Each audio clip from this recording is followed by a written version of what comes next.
battery of center and quarterback. Two new ones for the Tar Heels tonight. Willie Lampkin at center, Connor Harrell at quarterback. Communication and transfer of the football between the two of them is going to be very, very important tonight. If Carolina wants to get an offense going, Lampkin has got to make accurate snaps to Harrell. He's got to field them cleanly, make good on his communication, and that's going to be a key thing for Carolina if the offense is going to click tonight. You know, the stadium holds more than 75,000, but the upper deck is completely empty. The lower level is maybe three-quarters full, and it is a predominant West Virginia crowd here in Charlotte tonight. So it's going to be a challenge for the Tar Heels. We appreciate you being here with us. It's right around 60 degrees, cloudy day. It's supposed to dip a little bit temperature-wise by the end of the game. Lee, what's it feel like weather-wise down there? It feels good, Jones. I think it's going to settle in here about in the upper 50s. One important thing about tonight's game, though, is that a lot of the technological advantages or innovations from the NFL are filtered into the college football bowl scene. Tonight, Carolina's Connor Harrell will have a radio in his helmet. Chip Lindsey will communicate the plays to him via Wi-Fi. On defense, Gene Chizik will communicate with Amari Campbell, with Power Eccles, Don Chapman, and Gio Biggers directly. So won't be as much need for communications via hand signals from the sideline to the field, as the coordinators will be wired in directly to the players on the field. Yeah, they're doing that in select bowl games this year. That's going to happen in college football maybe as early as next season, but you're going to see that more widely spread coming in the near future. And it just makes sense for that communication, Brian, to happen that way. Yeah, and another part of that communication is the ability to look at tablets on the sideline and get instant replay on plays that just occurred, so they'll have that access also. All right, it's a Big Ten officiating crew tonight for this one, led by referee Jerry McGinn. Let's head down as the captains come to midfield. And by the way, the captains for the Tar Heels tonight will be British Brooks, also Power Eccles, Cayman Rucker, as well, and Omarion Hampton. They will be the four captains for the Tar Heels. They are walking to midfield now to meet the captains for West Virginia and the coin toss to get us started. Let's listen in on referee McGinn. Congratulations on a tremendous season. Welcome to the Duke Bowl game. Duke Mayonnaise Bowl game. Duke Mayo Bowl game. For today's game, home team, West Virginia. Visitors, North Carolina. Number 25, you're going to speak for your team? You're going to speak for your team? All right, gentlemen, for today's game, we're going to use a special coin to honor our military for everything that they do for us every single day. On the one side, the Marine Corps emblem is tails.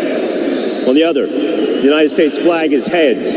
What's your call? His call is tails, which is the Marine Corps emblem. We have two dignitaries from Duke's Mayonnaise with us. We have Joe Tuza and Clay Matthews. Mr. Clay Matthews will flip the coin. Sir, do the honors. It is tails. You won the toss.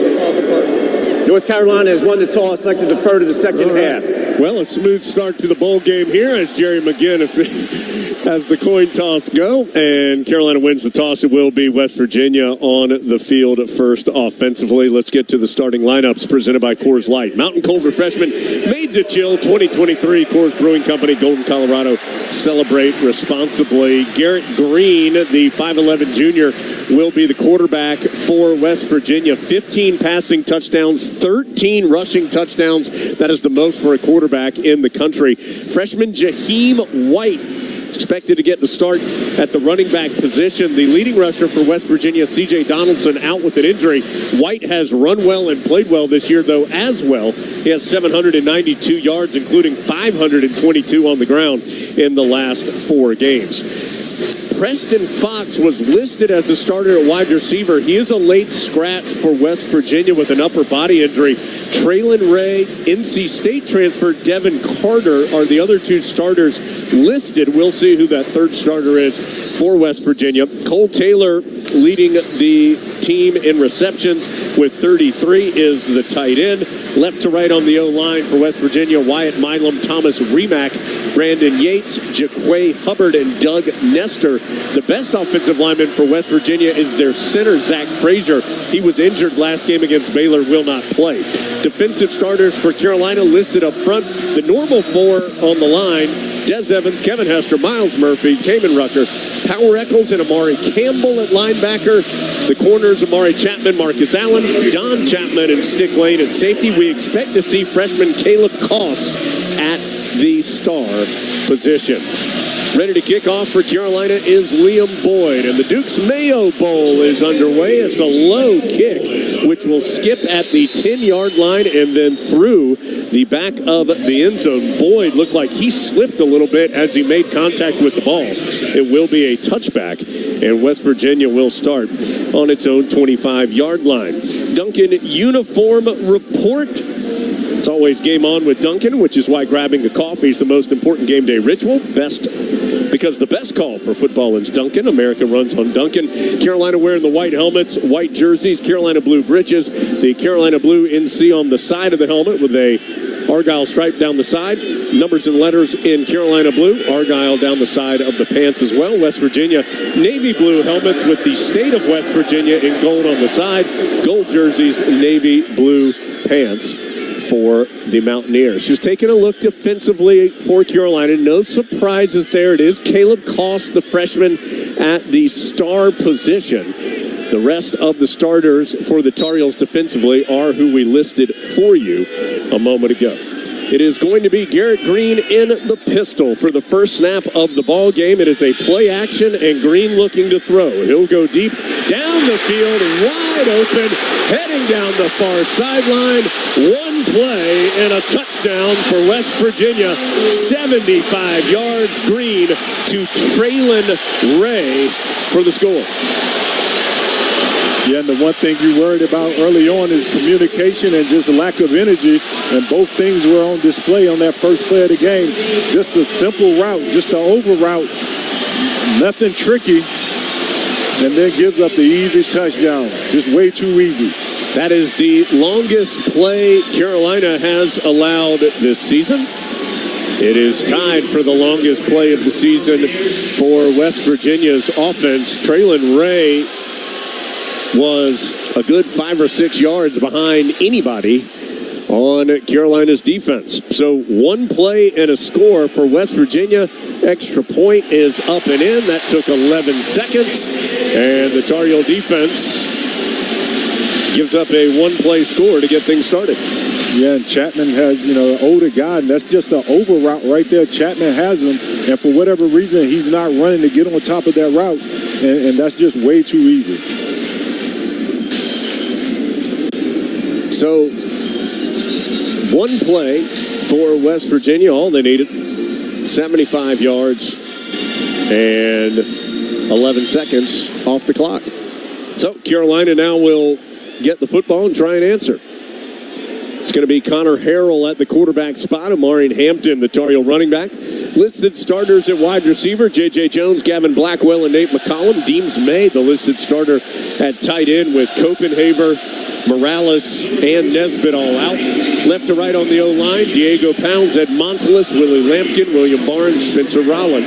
Defensive starters, at least listed starters for West Virginia: Sean Martin, Fatorma Malba, Edward Vesturinen, and Jared Bartlett up front. Lee Koba, Ben Cutter, Hershey McLaurin at the linebacker spots. Malachi Ruffin and Beanie Bishop, the corners. Aubrey Burks and Anthony Wilson at the safety spots. Back to return the very quick kickoff for the Tar Heels is Chris Culliver. And Culliver will let the kickoff bounce a yard in the end zone for a touchback. So West Virginia scores on the first play of the ball game. And now Connor Harrell will take his first snap as a Tar Heel starter in a 7-0 hole. Yeah, and you saw some of the trickle-down effects of the lack of roster, the depletion. You see two guys running out on the kickoff return team, so the communication not being there, who's on the kickoff return team, and that's part of it. When your starters, that depth gets depleted, then it also affects special teams. Setting up in the shotgun for Carolina is Harrell. He has Hampton to his left. It will be a play action. Pass out to McCollum near side. And McCollum is swallowed up immediately. He gains about 2 on the play. Malachi Ruffin with the tackle for West Virginia. So West Virginia needs 11 seconds to score. And now the Tar Heels on their first offensive possession. Deems May is getting the start. The tight end needs a wing on the right side of the line. Gavin Blackwell and McCollum out to the right. J.J. Jones to the left. Harrell in the shotgun with Hampton to his right. 2nd and 8. Harrell's going to throw again, a little high. Nice catch by McCollum. Dances by 2 different potential tacklers, but is only able to get out to the 29-yard line. It will be 3rd and 6 coming up for the Tar Heels. The tackle was made by Fatorma Malba, defensive lineman, Penn State transfer for West Virginia. It's going to be 3rd and 7 officially from the 28-yard line. Harrell in the shotgun, takes a step up to bark something out to Willie Lampkin, his center. Lampkin had played guard all year for Carolina, starting at center today. Harrell with pressure, able to get out of the pocket near side, flips it forward and juggled and caught for the first down by Omarion Hampton as he falls to the 36-yard line. Nice play there by Harrell to get out of trouble, keep his eyes downfield, and flip it ahead for the first down. Yeah, and the great part about what he showed right there was he showed the acceleration to get out, but then you saw the calm at the end to deliver a soft football to Hampton. Also, just kind of settled the momentum down a bit with West Virginia scoring early. Carolina going to run it on first down with Hampton and no gain as he just is able to get back to the original line of scrimmage. Jared Bartlett with the tackle for West Virginia. Carolina, of course, Hampton's had a terrific year, but coming off a game against NC State where he had just 28 yards on the ground on 9 carries, and 19 of those 28 yards were on 1 carry. 2nd and long, the snap is high. It was actually tipped by Hampton. Hampton able to pick it up on a bounce, roll around the far side, and get back to the original line of scrimmage. I don't know if that snap was meant for Hampton. I believe it was as a direct snap. It was hot and high. Hampton did a great job just to keep it in play, kind of tipping it, picked it up on a bounce, and got back to the line of scrimmage. But it brings up a third. They're actually going to give him a yard gain on the play. So it'll be 3rd and 9 for the Tar Heels, already down 7-0 after West Virginia scored from 75 yards out on its first play. Yeah, and Hampton was directly behind Lumpkin, so it was a direct snap, and like you said, Jones, it was high and hot. Harrell to throw, and a flag comes in. Probably going to be a false start on the Tar Heels, one would think. False start. Offense, number 76. 5-yard penalty. 3rd down. That's William Barnes starting at the right guard position today. Let's check in with our Pinehurst Resort sideline reporter. That's Lee Pace. Lee. Previous snap, Carolina slipped Jonathan Adorno in as number 93.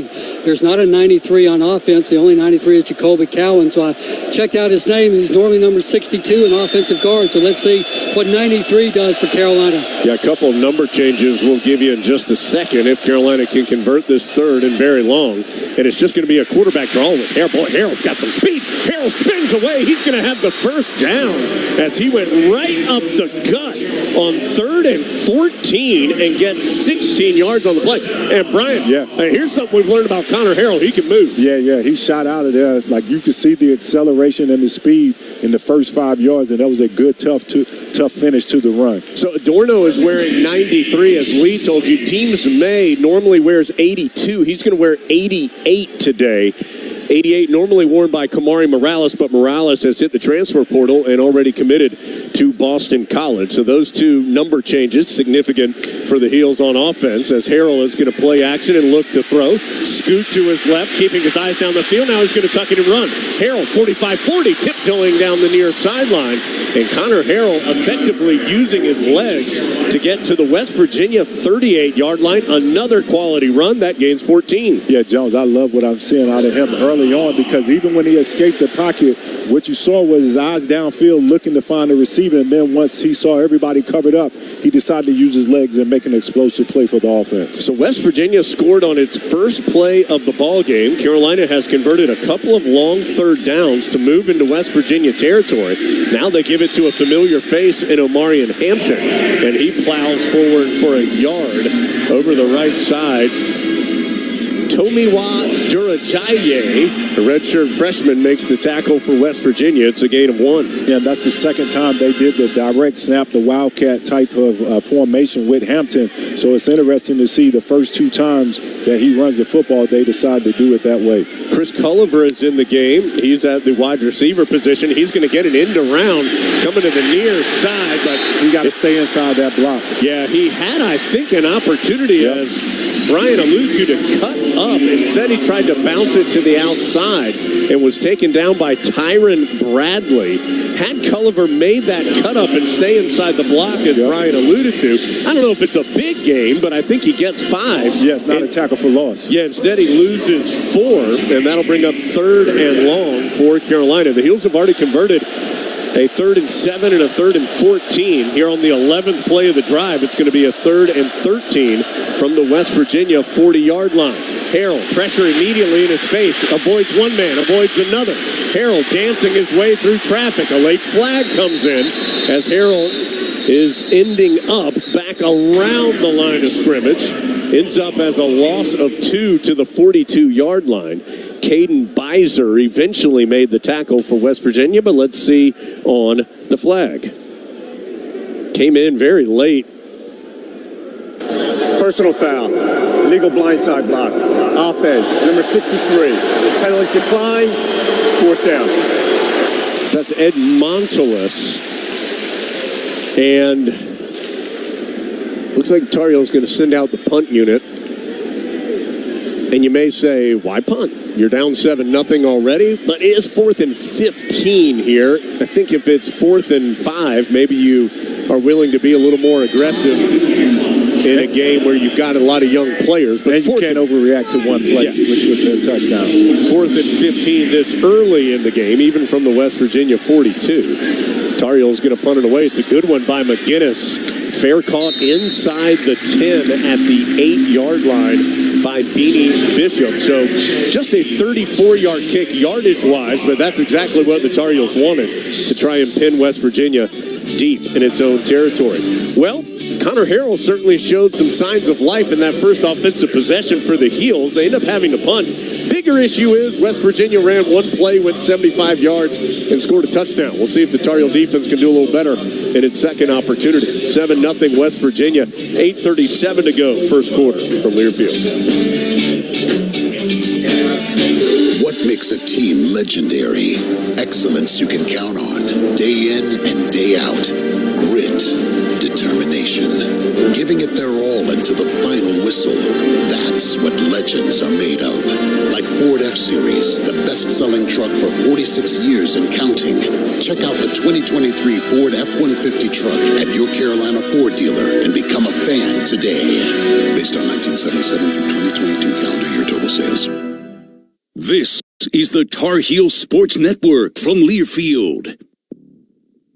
At Reed's Jewelers, we know that the rules of engagement were made to be broken. So don't settle for the first ring you see in the case. When you put a ring on it, make the moment your own with something that's just as unique as your love. Whether you're going big, keeping it subtle, or finding a happy medium, we're here to help you say I do with a one-of-a-kind design. Because doing things your way is what makes them mean everything. Reed's Jewelers, an official partner of Tar Heel Sports. Visit your local Reed's Jewelers in-store or online at reeds.com to chat with an expert. We're back with a report on a big new craze that is sweeping the nation. Boy bands are back in style? No, the Win Big Sweepstakes with Marathon Arco rewards. Tell me more. Each time you fill up or buy items, you enter to win prizes like a new SUV, free gas for a year, and more. Those prizes are as good as the return of the boy bands. Except they won't leave you for a solo career. Marathon Arco rewards Win Big Sweepstakes. Sign up today on the Marathon Arco rewards app online or at any participating station. Marathon, driven together. Terms and conditions apply.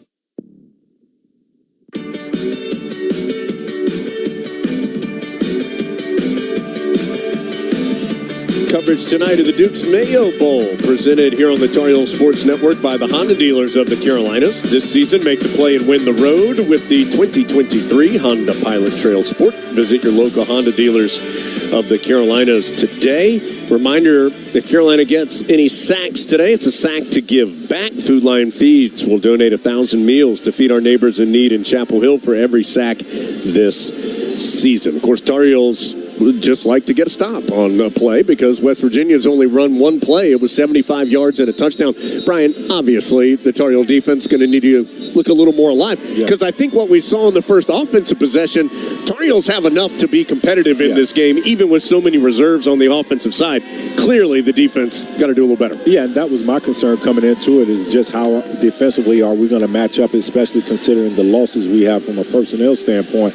But the communication has to be better on the back end, and you just can't give up a 75 explosive play like that to give up a score. But that's one play. You know, you hate to give up 7 on the first play of one play, but that's one play in this ball game where it's going to be a whole lot of plays. So, yeah, Tar Heels, that's the longest play the Heels have allowed all season. Came on the first play of this drive. West Virginia is going to throw it again on their second play. Green flushed out of the pocket, throws on the move, and just has to send it into the West Virginia sideline. Power Eccles and Miles Murphy applying some pressure on the back end of that play. So West Virginia, which runs the ball more than 63% of its plays during the regular season, has tried to come out and hit some play actions here earlier. Worked on play number 1. Play number 2, the Tar Heels do a little better, and it's 2nd and 10. Still 7-0 West Virginia, 8:31 to go here in the first quarter.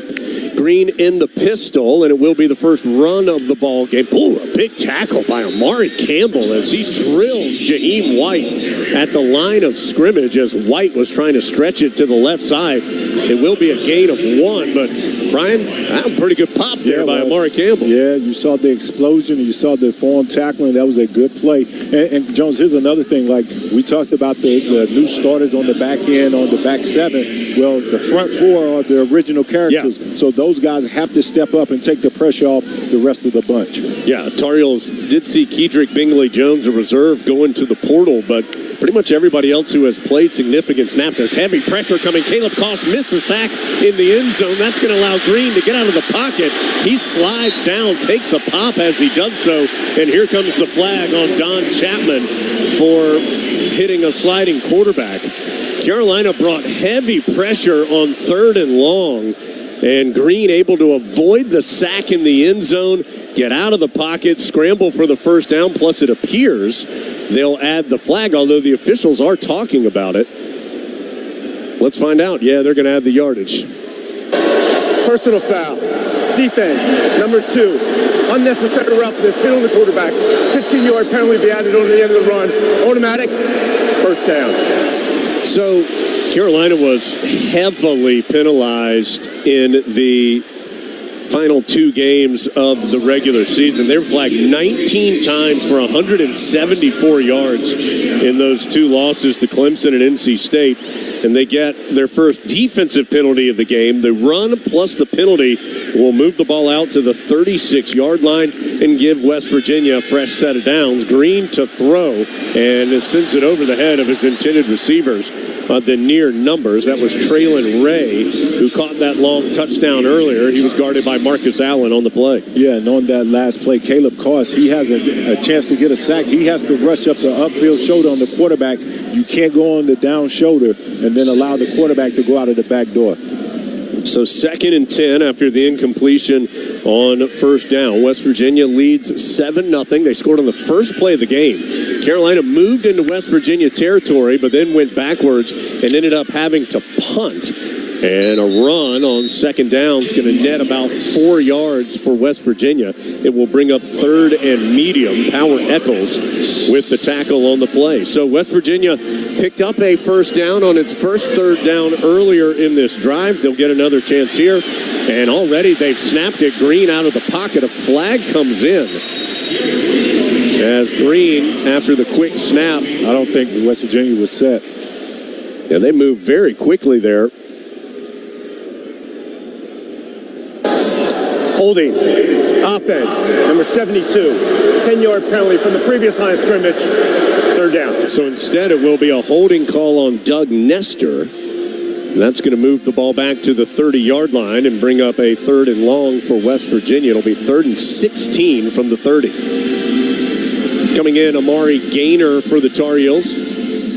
Also, Gio Biggers has joined the secondary. Carolina has Allen, Lane, Chapman, Biggers, Cost, and Chapman. That's Armani Chapman and Don Chapman in that secondary for this 3rd and long. Heels will rush just 3. Green loading up. Instead, he dumps one off in the flat to the far side to Jaheim White. He gets some yardage, but Caleb Cost bumps him out of bounds shy of the 40. That should bring up a punting situation for West Virginia, and indeed the Mountaineers will send out their kicking unit. So it's a gain of 9 on 3rd and 16, and barring a fake here, Oliver Straw will punt it away to the Tar Heels. Yeah, and that's a good job by Carolina defensively after giving up the big play on the missed sack with the penalty attached to it, able to get off the field. Kamen Rucker forcing the holding penalty to set West Virginia behind the stick. Nate McCollum back to receive the punt for Carolina. He's angling towards the far sideline. It looks like a terrific punt that just goes into the end zone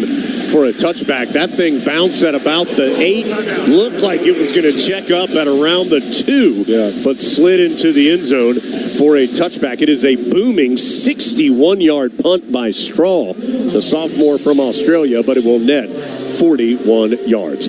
Carolina will snap it off its own 20 when we return. West Virginia, on the strength of that quick strike touchdown to start the game, still leads it 7-0. 6:14 to go, first quarter from Learfield. For any surface and every season, Continental Tire is the smart choice in tires. From ultra-high-performance tires like the Extreme Contact Sport to passenger touring tires to all-terrain light truck tires like the Terrain Contact AT, Continental has a tire that gives you confidence no matter the road conditions. Whether you're looking for summer, all-season, or winter tires, Continental Tire has something to fit your needs. Visit ContinentalTire.com to find your ideal tire. Continental Tire, a proud partner of Carolina Athletics. Texting while driving takes your eyes off the road for an average of 5 seconds. That's like driving the length of a football field with your eyes closed. Research shows you are 3 times more likely to get into an accident when distracted by a cell phone. I'm joining Trusted Choice independent insurance agents to urge you and your families to put down your phone. Every day in the U.S., more than 9 people are killed and 1,000 injured in crashes involving a distracted driver. Let's have a hands-free NC. Brought to you by Trusted Choice independent insurance agents of North Carolina. Learn more at trustedchoice.com/GoHeels. That to-do list you have needs one more thing. Chill. It's an easy thing to do. Just crack open an ice-cold Coors Light and chill. Take the afternoon off and binge watch anything. Go to happy hour and stay for a couple hours. Who's counting anyways? Or hang out with just your dog, because you've had enough human interaction this week. Whatever you do it with a Coors Light. Mountain cold refreshment made to chill. 2023 Coors Brewing Company, Golden, Colorado. Celebrate responsibly. Coverage of the Duke's Mayo Bowl is presented by Honda Dealers of the Carolinas. This season, make the play and win the road with the 2023 Honda Pilot Trail Sport. Visit your local Honda Dealers of the Carolinas today. First play of the ball game, West Virginia hit a 75-yard touchdown to lead it 7-0. Each team's had the ball once since then.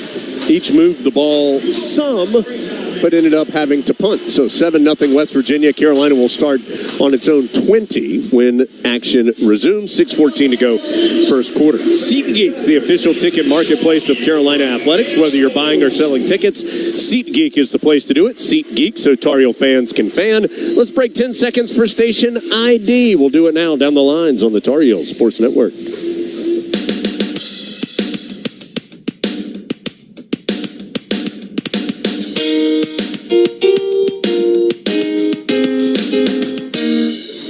Final football broadcast of the season. Jones and Bryan here with you in Charlotte. We're joined by Lee Pace, our Pinehurst Resort sideline reporter. Matt Krause helping us out with stat work and spotting duties today. Dave Nathan, you heard from Dave in the pregame. He'll be back at halftime, manning the scoreboard as well. Ben Alexander, our chief network engineer. John Essick back in our Tar Heel Sports Network studio. Carolina's going to run it in a big hole for Hampton. Hampton gets a good 8-9 yards on the first down run. It'll be second and short for Carolina after Hampton rockets through the left side for a chunk yardage. It'll be 2nd and 1 officially from the 29-yard line. And right back to Hampton. And only able to get back to the line of scrimmage. Lee Koba, who made the tackle on the last play, makes the tackle on this play as well. Koba, a senior from Winston-Salem, started his career at Syracuse, then went to East Mississippi Community College before making his way to West Virginia. So all said and done, it's going to be 3rd and short for Carolina after Hampton only able to gain 1. Carolina, again, the Wildcat snap to Hampton, and he will get the first down. So what the Tar Heels are doing, originally Harrell is setting up behind center in the shotgun with Hampton to one side. Then they will each take a slide step together, either to the right or to the left, and then the snap goes to Hampton a beat later. And just taking out some of that operation time to give Hampton a faster look at what's happening in front of him. He gains 2 on that one to the 31. Heels are 3 of 4 now on third downs. Still 7-0 West Virginia, but 1st and 10 for Carolina. And Harrell's going to throw this time. Looking deep down the right sideline, lobs it up, and a great catch. Holy smokes, Gavin Blackwell with one hand makes the grab at the West Virginia 21. Blackwell had not made a catch since the Minnesota game, and he brings one in for 47 yards. And not only does he do that, he does it in front of the All-America at the cornerback spot for West Virginia. Heels moving quickly. Harrell, the screen pass was low, caught for just about a yard by Blackwell, but there's a flag down as well on the play. Brian, what a catch by Blackwell on that last deep ball. That was a good catch, but that was a great football. He threw it with accuracy, with good touch, and a tight spiral for a deep throw. Great throw by Harold. So the flag is a hands to the face. And couldn't quite hear Jerry McGinn, which that might be the biggest upset of the all, that we couldn't hear it over the PA here in Charlotte. But it's a hands to the face on West Virginia.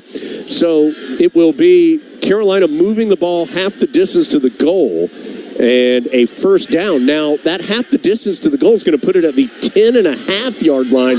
So Carolina can actually get a first down here without scoring at about the half-yard line. Is Harrell going to run it after the direct snap and just nowhere to go? He tries to go to the right side, but he was swallowed up by Jared Bartlett. Then Jared Bartlett yells into the microphone of Jerry McGinn as they ran into each other. It'll be a loss of 1.5 yards on the play, back to the 12. So 2nd and long for Carolina. The Heels can get a first down here without scoring, but they'd love to go ahead and get in that end zone. Blackwell wide right, Jones and McCollum to the left, Harrell in the shotgun. He'll pull it out of the belly and throw an interception. Pulled it out of the belly of Hampton, tried to go over the middle to Deems May, and it was picked off in the end zone by Aubrey Burks, the junior safety for West Virginia. Yeah, Jones, and what you saw on that, you saw a guy on the last point, he threw the deep ball, he threw it with confidence and accuracy, and then on that one, you could tell he kind of short on it because he was too worried about not throwing an accurate football, and it caused him to throw an inaccurate football and cause the turnover. Just trust your ability, just let it go. 2nd interception of the season for Burks, and that continues a late season problem for the Tar Heels, and that is turnovers. Carolina entered this game with 14 turnovers in total this year. 6 of them had come in the games against Clemson and NC State. All right, we're going to take a timeout. Tar Heels down 7-0, and unfortunately the turnover in the end zone gives it to West Virginia. The Mountaineers will have it at the 20 after this from Learfield.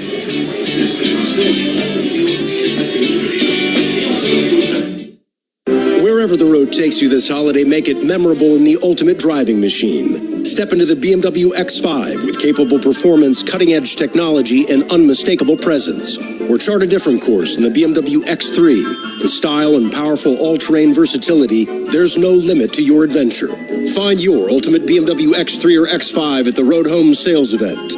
BMW, the ultimate driving machine. Hurry in for exceptional offers now through January 2nd. Visit TriangleBMWDealers.com today. Established in 1995, Lee's 24-hour Towing is a family-owned and operated small business in Durham and Orange County, North Carolina. We have the equipment and experience to handle all size vehicles, whether it be your motorcycle, car, truck, SUV, family recreational vehicle, or even a tractor-trailer. We're prepared and available to upright, winch, and tow them all. We provide lockouts, jump starts, fuel deliveries, battery replacement on site with complete diagnostic equipment, and much more. Lee's 24-hour Towing, preferred hauler of Carolina football equipment. It's bow time. It's not just football season. It's tailgate season. And that includes every kind of football, whether it's got goalkeepers or goalposts. The kick is good! Because it doesn't matter where or how you tailgate. When you've got crispy chicken and fluffy buttermilk biscuits from Bojangles, your tailgate is better than great. It's legendary. Head to Bojangles and order your tailgate box with boldly seasoned chicken, fixins, biscuits, and legendary iced tea today. It's bow time.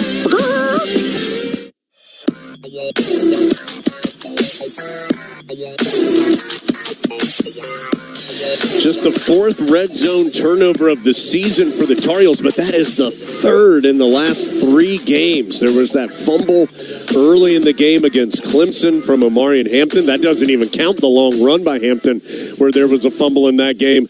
An interception by Drake May in the NC State game, and now Harrell throws an interception on second down, snapping it off the 12-yard line. So it remains 7-0 West Virginia, 3:26 to play first quarter. Let's check in with Lee Pace, our Pinehurst Resort sideline reporter. Lee. Brian referenced the Microsoft Surface units that the coaches are using tonight.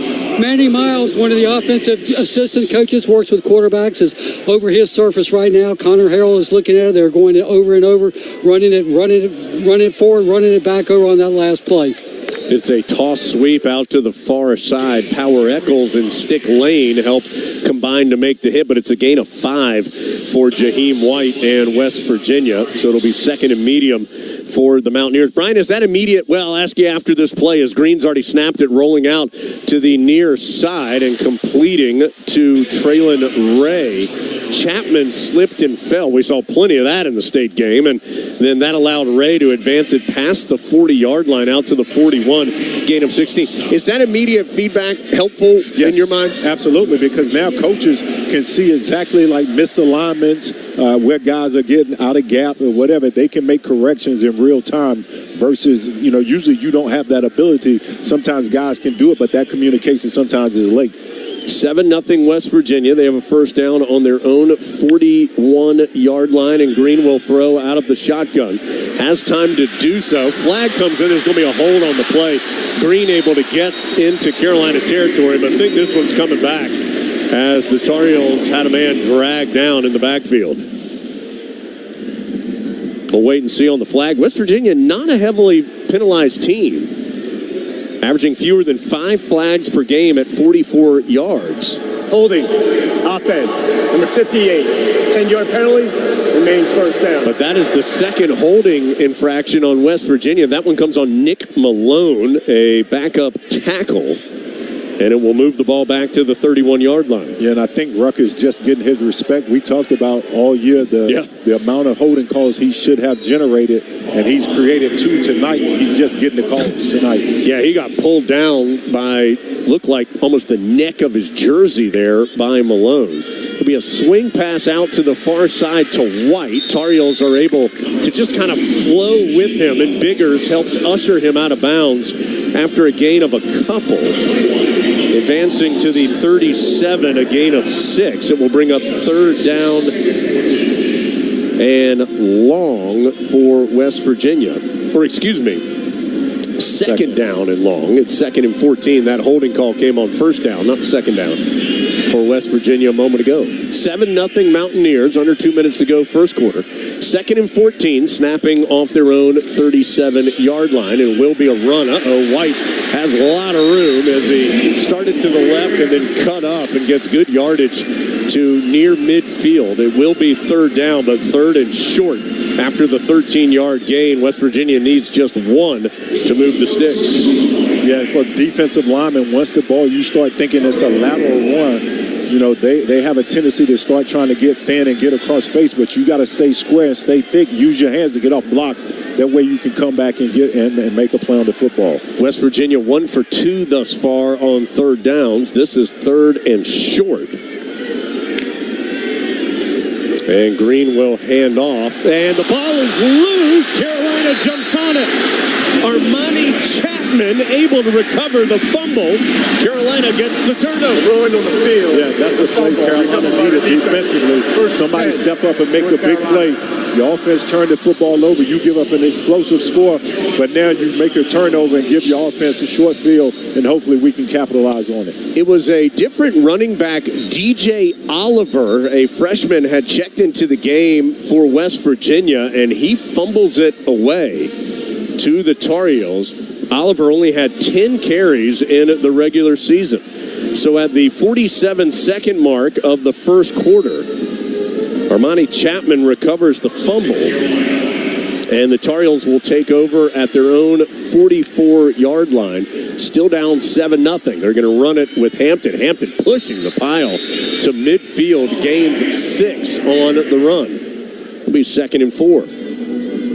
Yeah, and I like the way, you know, I like one part of them allowing Harold to get some confidence to throw the football. But right now, to me, we need a tempo change. We need an attitude change. And we need a different change of thought process. We need to get more physical up front, run the ball with Hampton, and then start setting up the pass. But right now, I think we need to change up the physicality of this game. It was Amari Gaynor who forced that fumble a moment ago as the Heels do go back to the ground, and Hampton gets a couple more to the West Virginia 48-yard line for Fatorma Malba, makes the stop for West Virginia. Will be 3rd down and 2 for Carolina after this break. So, Tar Heels down 7-0, but things have settled down after the Mountaineers scored on the very first play of the game.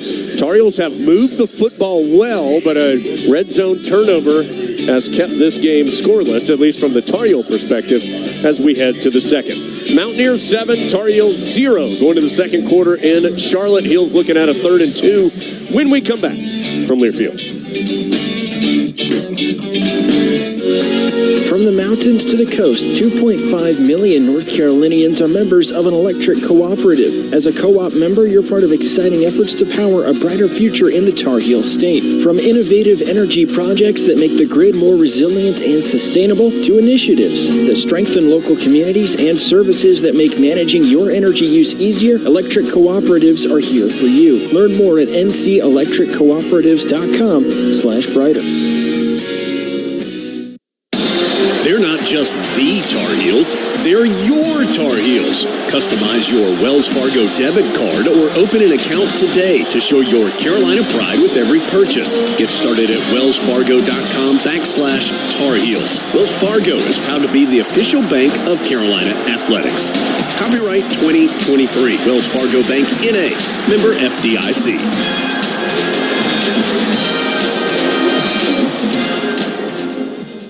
This is the Tar Heel Sports Network from Learfield. Together, that's how we stay in the game, ready to play. As one great team, UNC Health is keeping you well by bringing renewed focus, approach, and dedicated services close to you. Exceptional care is what you and your family deserve. Together, let's put points on the board for life well played. Team up with UNC Health, proud partner of Carolina Athletics. Life is full of unexpected moments, and when the lights go out, it's easy to feel powerless. Generator Supercenter of the Triangle has a solution for you. Our Generac automatic standby generator is reliable for life's unexpected moments. Last year, the power was out for days, but But thanks to Generator Supercenter of the Triangle, we didn't skip a beat. Our Generac generator is reliable, efficient, and worth every dime. Schedule a consultation today at GeneratorSupercenterOfTheTriangle.com. That's GeneratorSupercenterOfTheTriangle.com.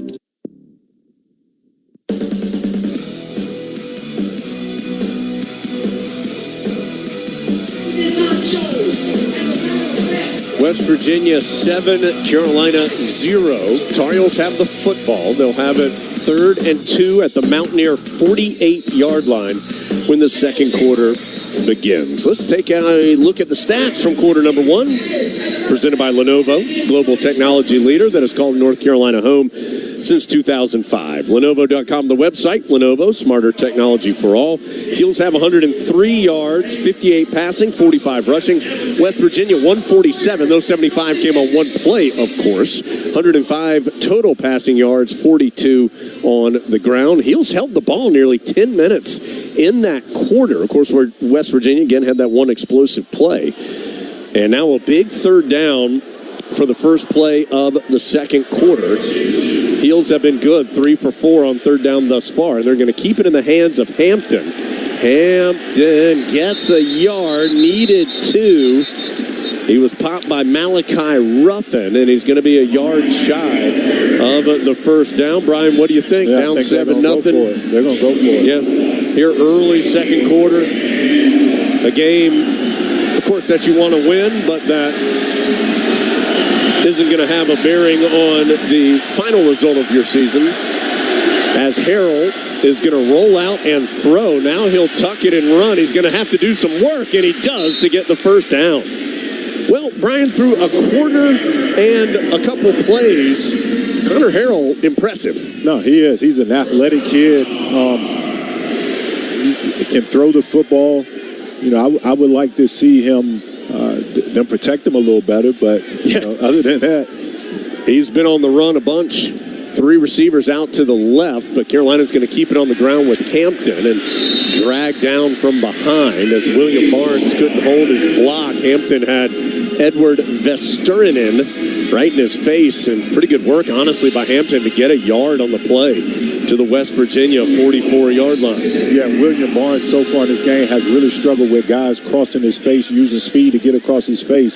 He's unable to cut that off, and they're running stuff down from the backside on these inside runs. Hampton 35 yards rushing. Harrell has 30 thus far for Carolina.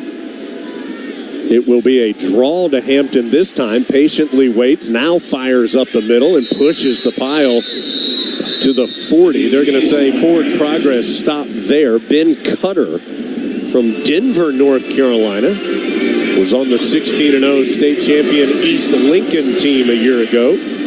Makes the stop for West Virginia. Gain of 4 on the play. It'll be 3rd and 5. Tar Heels trying to play with some pace. Now they ease up and take a peek at the sideline. Blackwell and May to the right. J.J. Jones and Nate McCollum to the left. As Carolina moves left to right here in the second quarter. Design quarterback run by Harrell. He's got the first down and more as he goes left side to the 29-yard line. Lee Koba with the stop, but it's a gain of 11. And, you know, Brian, we saw that quarterback draw during Sam Howell's tenure. Carolina used it a lot, go back further. And Marquise Williams was great at that play. And Carolina's used it pretty effectively here today with Connor Harrell. Yeah, they have. And Connor Harrell is a guy who's athletic. And I like that kind of running versus running it out with the backfield and running more of a power run like we saw in the red zone here. Empty the box out and then allow him to have a clean box. Heavy pressure coming, and because of that, Harrell's throw is inaccurate as he tried to go into the flat right side to Christian Hamilton, a true freshman from Harrisburg, North Carolina, who's getting some action today due to the Heels being down some personnel with Tez Walker preparing for the NFL draft. Andre Green and Doc Chapman both into the transfer portal. Green heading to Virginia, Chapman to Marshall. So the incompletion makes it 2nd and 10. Tar Heels down 7-0. As more pressure coming, Harrell hands off to British Brooks, who's in. Brooks picking his way left side, gets a few yards to bring up 3rd down. He'll be knocked down after a gain of 3. Beanie Bishop with the stop for West Virginia. I'm going to say officially a gain of 2 on the play. So it'll be 3rd and 8 from the West Virginia 27-yard line. Ball on the far hash as the Heels go left to right, trailing 7-0 here early in the second quarter. 2 receivers to either side of the formation. Brooks is the running back in the backfield with Harrell. Harrell is going to throw. Lets it go and caught. First down, J.J. Jones at the far sideline at the 15-yard line. Got in front of Beanie Bishop for the grab. Heels now, Brian, 5 of 7 on 3rd down. No, I like that out of Harrell. He understands the coverage where he wants to go with the football right now, steps into it, and delivers an accurate football. J.J. Jones, 42 catches through the regular season for the Tar Heels. In fact, receptions-wise, he was the leader for Carolina this year. So 1st and 10 at the 15, second straight possession for Carolina that they've moved in the red zone. Had a turnover last time. Let's see what happens here as Harrell going to move to the left side with the run and is spun down at about the 10-yard line. Beanie Bishop heavily involved here early for West Virginia. Makes the stop. Gain of 5, though. And it will be 2nd and 5 from the West Virginia 10-yard line. Yeah, see, Jones, that was another example of Carolina keeping the back in the backfield and kind of running more of a power game with the quarterback. I think he's better served if you empty out the box or either do the quarterback draw or allow him to drop back as a pass and then look and see if he doesn't like it and then take off. 12th play of the drive for Carolina will be a handoff to Hampton. He runs into heavy traffic in the middle of the line. Gets just a yard on the play. It'll bring up 3rd down. Marcus Floyd, Murray State transfer out of the secondary, makes the stop for West Virginia. Still 7-0 Mountaineers, scored on the very first play of the game. Tar Heels have moved the ball pretty effectively. Heels have 142 yards of offense. Second time in 3 possessions that they've been in the red zone. They've moved into West Virginia territory on every possession. Yep. As wholesale subs coming in for West Virginia, they're going to switch out their entire front 4. Carolina has to understand where the play clock is because of the substitution. They don't have a lot of time. They're going to have to burn a timeout. Yeah, it's down to 1. Harrell gets the snap off. He's going to throw, looking to the right. Now dances up the middle. Harrell spins away at the 6. He's going to be very close to the first down. He needed the 5. Marcus Floyd stopped him at the 6. So we'll see if Carolina settles for 3 here or if they're going to go for it on 4th and short. And it appears as though the Heels are keeping the offense on the field. Yep. Carolina's already converted 1 4th down in this ballgame. West Virginia out of sync defensively with a late sub. Just another example. Carolina's going to have to use a timeout. Play clock's down to 3, and as the snap was high, multiple flags come in. I think Carolina moved, and it might actually help them because the snap had almost sailed over Hampton's head. He had to tip it up in the air again. False start. Offense. Every player but the center. 5-yard penalty.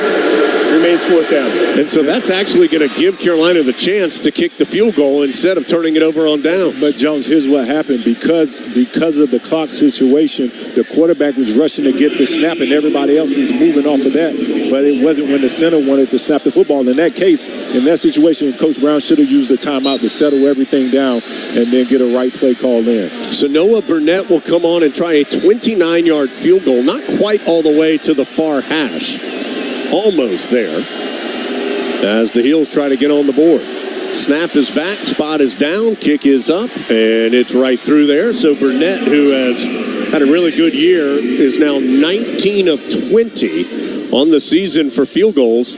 Even though he missed just 1 all season, he was only second team all ACC, but certainly earned that designation with a quality year. And he gets Carolina on the board. 8:34 to go, second quarter. So for the second time in as many drives, the Heels get into the red zone. This time they pay it off with points. They're down 7-3. 8:34 to go, second quarter in Charlotte from Learfield.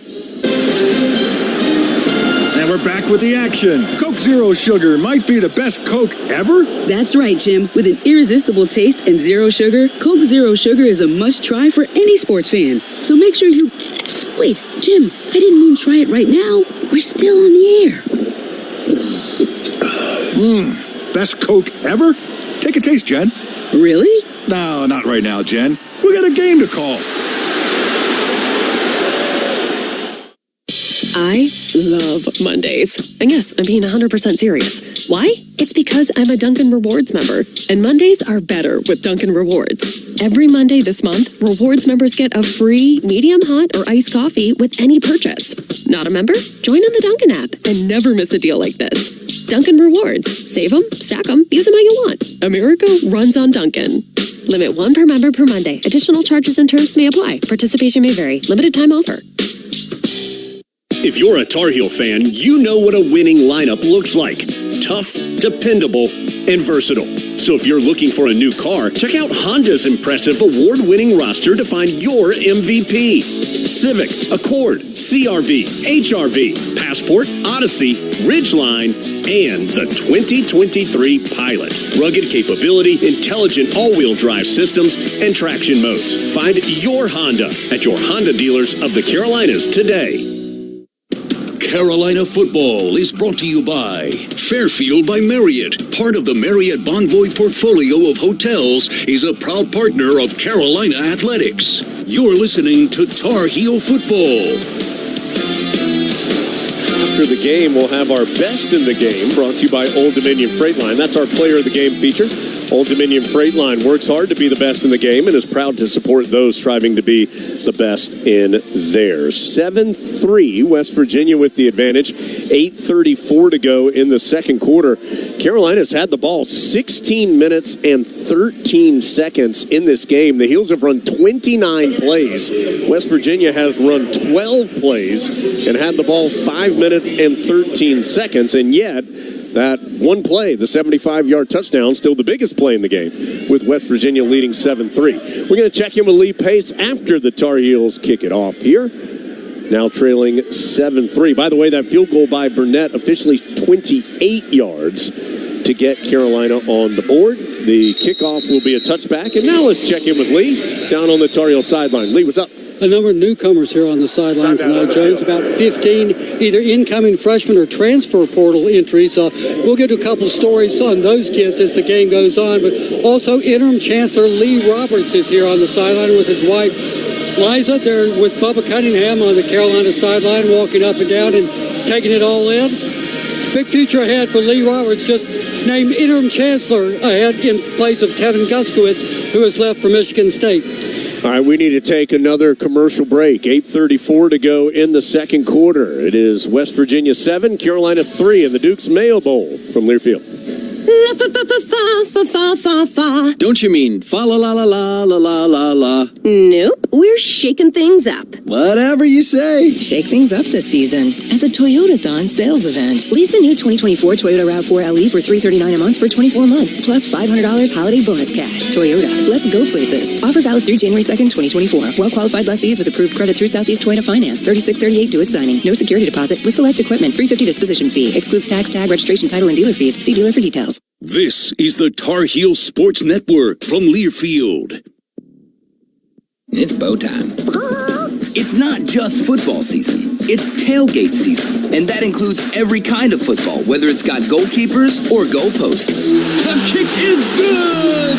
Because it doesn't matter where or how you tailgate. When you've got crispy chicken and fluffy buttermilk biscuits from Bojangles, your tailgate is better than great. It's legendary. Head to Bojangles and order your tailgate box with boldly seasoned chicken, fixins, biscuits, and legendary iced tea today. It's bow time. For any surface and every season, Continental Tire is the smart choice in tires. From ultra-high-performance tires like the Extreme Contact Sport to passenger touring tires to all-terrain light truck tires like the Terrain Contact AT, Continental has a tire that gives you confidence no matter the road conditions. Whether you're looking for summer, all-season, or winter tires, Continental Tire has something to fit your needs. Visit ContinentalTire.com to find your ideal tire. Continental Tire, a proud partner of Carolina Athletics.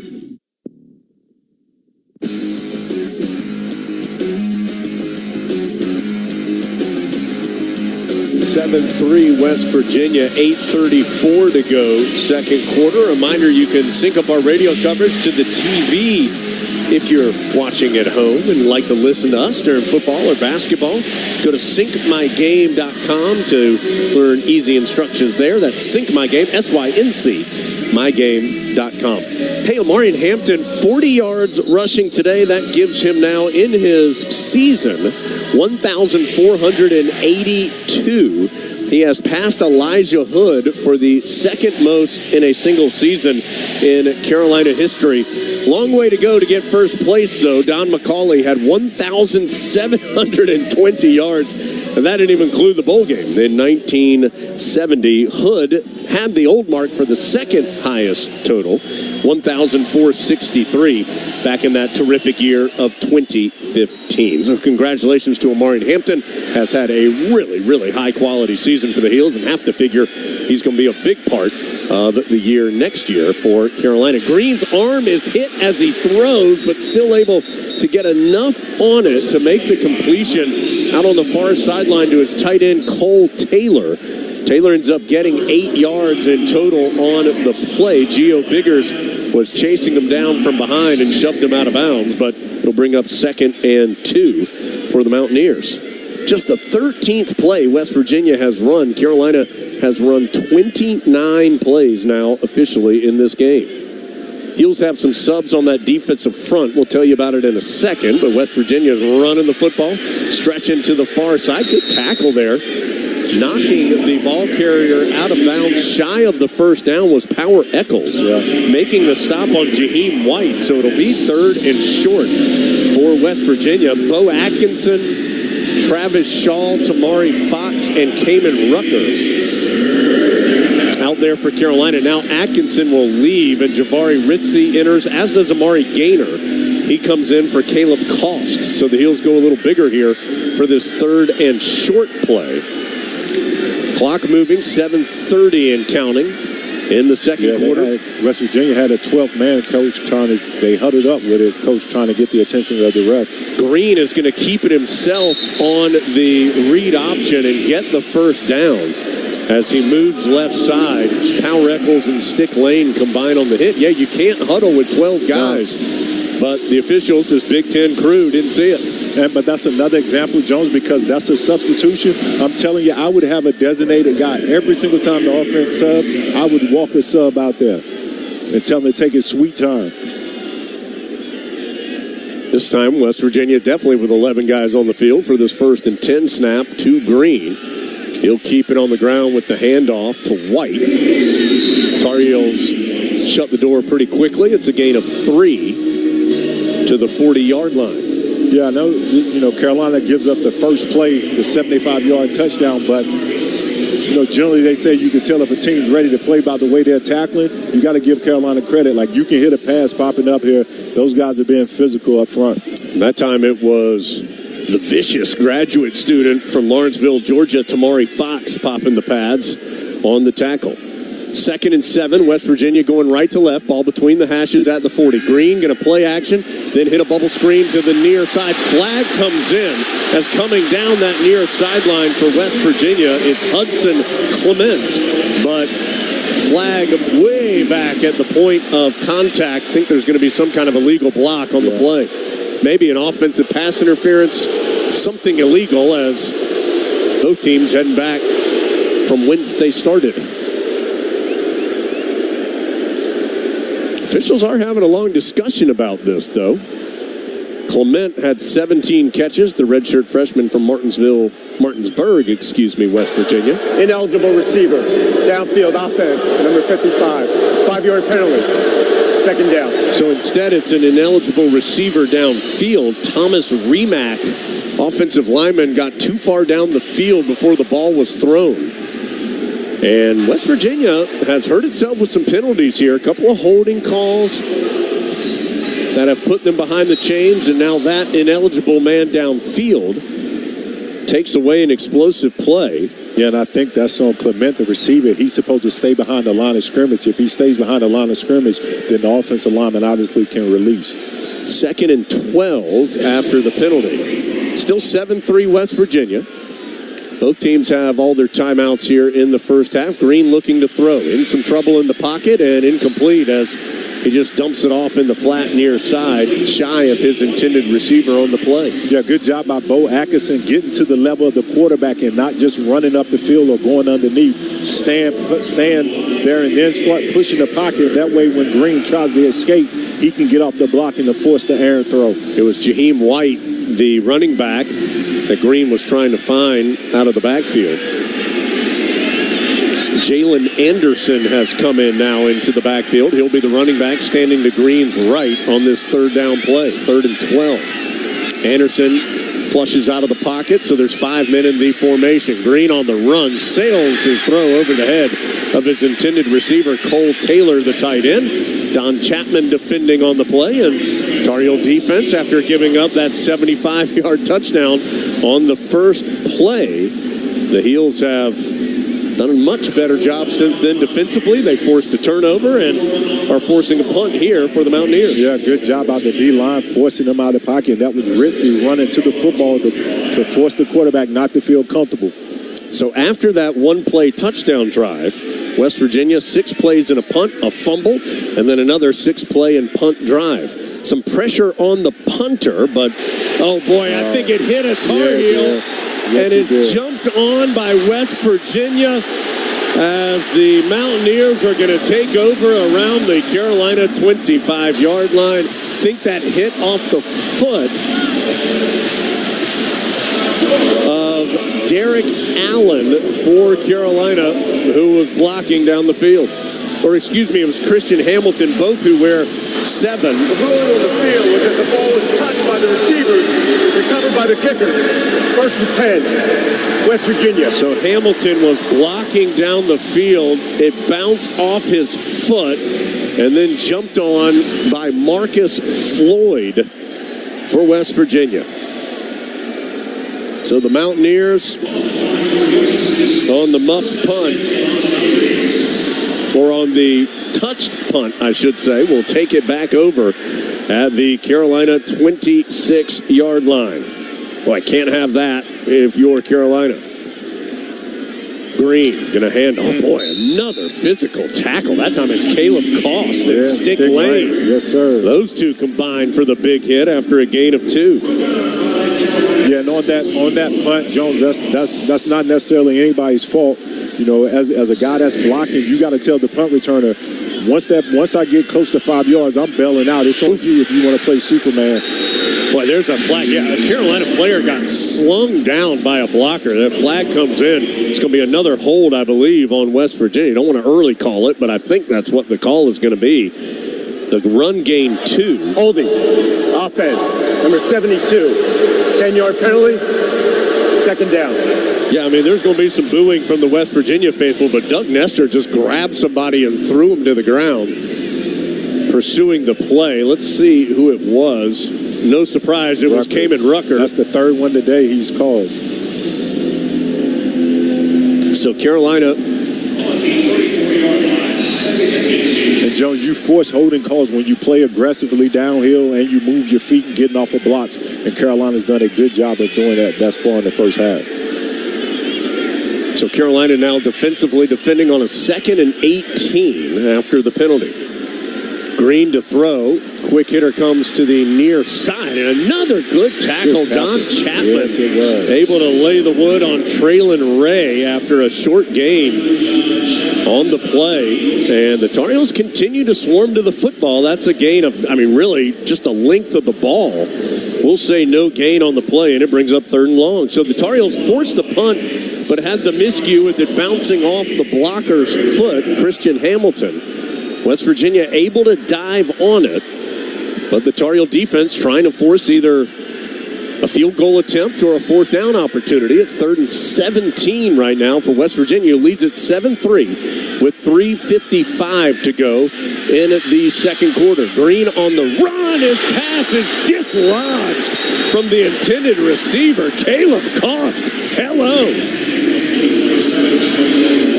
Caleb Cost just blew up Traylon Ray right when the ball got there to force the incompletion. And I tell you what, these young Tar Heels are trailing, but they have come to play tonight here in Charlotte. Yeah, Caleb Cost played that perfectly. That's what you want to do. You want to play from deep to shallow, take away the deep routes, break on the shallow route, and the receiver actually caught the football, but Cost was there to interrupt it. Great play. That's a great hold by the Carolina defense, forcing this long field goal attempt. This will be over 50 yards from Michael Hayes, 1 for 3 in his career. 0 for 2 this season. This is from 52. Way short. That kick does not have a chance to get there. As you heard Brian, right off the foot, you could see that it was going to be a couple yards shy by Hayes. So we'll take a timeout. Well, it has not been perfect, but it has been fun to watch and hopefully fun to listen to as the Tar Heels are flying around. They are down 7-3, 3:45 to go in the second quarter for Learfield.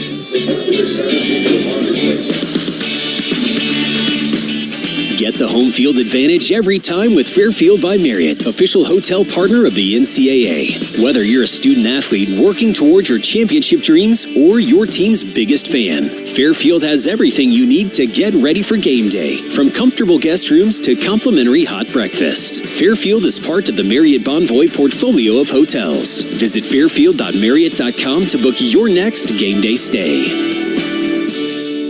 This is the Tar Heel Sports Network from Learfield. Coach Mac Brown here. At the Good Feet store, their trained arch support specialists will work one-on-one with you to find the perfect fit. Good Feet arch supports are a game changer for your feet because they support all 4 arches. Whether you're in Chapel Hill, Raleigh, Greensboro, or down by the coast in Wilmington, it's easier than ever to step in to a pain-free future. Don't wait any longer. Make the winning choice for your feet. Visit the Good Feet store today and let them show you what a difference happy feet can make. The Good Feet store is a proud partner of Carolina Athletics. Which schools will take home the prestigious Learfield Directors Cup for the 2023-24 college athletics season? You can follow the standings of your favorite school or alma mater at L Directors Cup on Twitter and online at thedirectorscup.com. That's thedirectorscup.com and L Directors Cup on Twitter. Trophies will be awarded in June 2024 to the winning institutions in all competitive divisions. Learfield Directors Cup, the crowning achievement in college athletics.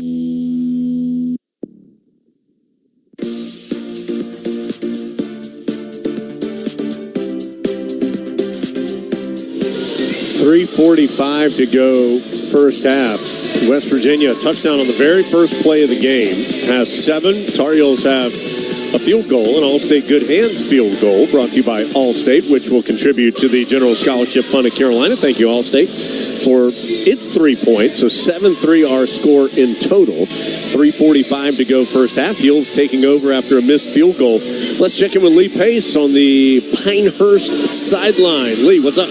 Caleb Cost is the toast of the defensive backfield area here on the Carolina bench. Getting congratulations from all his teammates. Now he's settled in beside Charlton Warren, going over the computer and the analysts of what the plays as they evolve. Gene Chizik talked this week about what good instincts Caleb has and how he made the game-winning interception in the Georgia State High School championship game a couple of years ago. He's out of Sandy Creek High School in Atlanta, a great addition to the Tar Heels secondary. So Carolina taking over, thank you, Lee, at the 34-yard line. And Harrell is going to pull it out of the belly of Hampton. Now take off left side. Harrell steps through a tackle. He's at the 50 and wrangled down.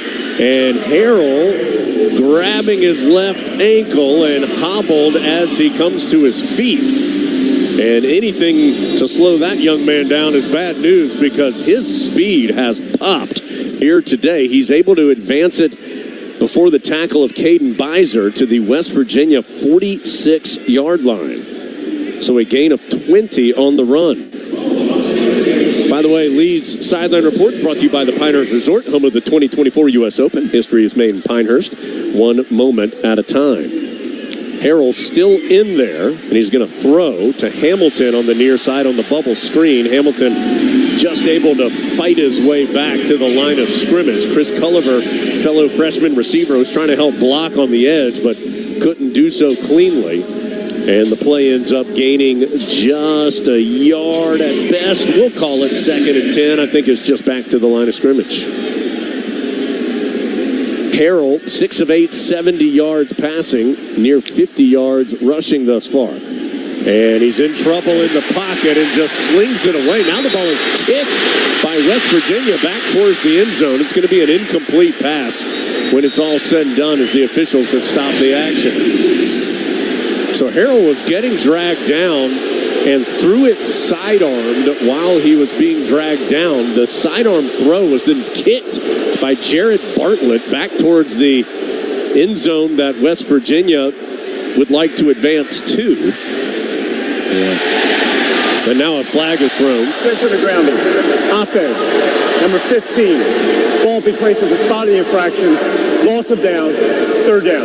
So that's a costly penalty as it moves the ball back. And I think it's the right call as Harrell was just trying to do anything to avoid the sack. It's going to move the ball back to the Carolina 41-yard line. So they lose 13 yards on the play.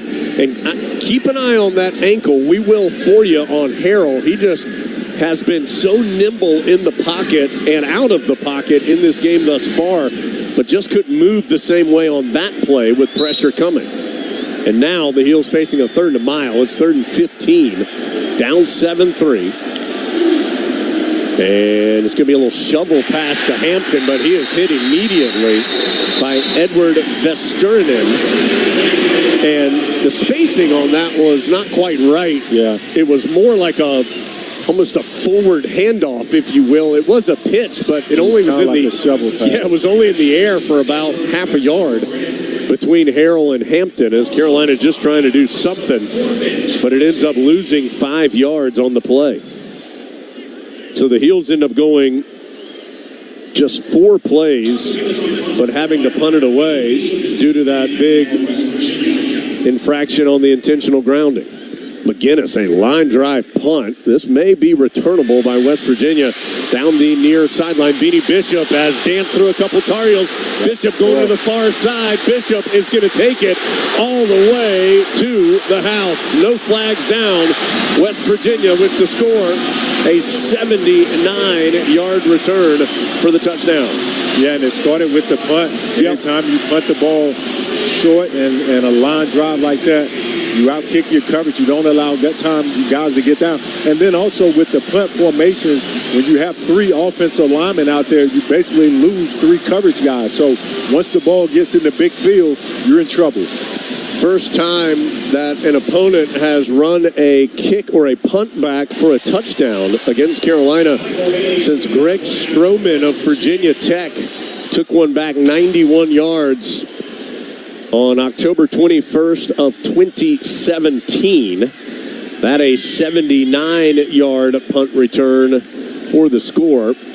Extra point is up and in as well. So for all the fight that the Tar Heels have shown, it's been a couple of explosive plays that have hurt them. The 75-yard touchdown pass and now a 79-yard punt return score.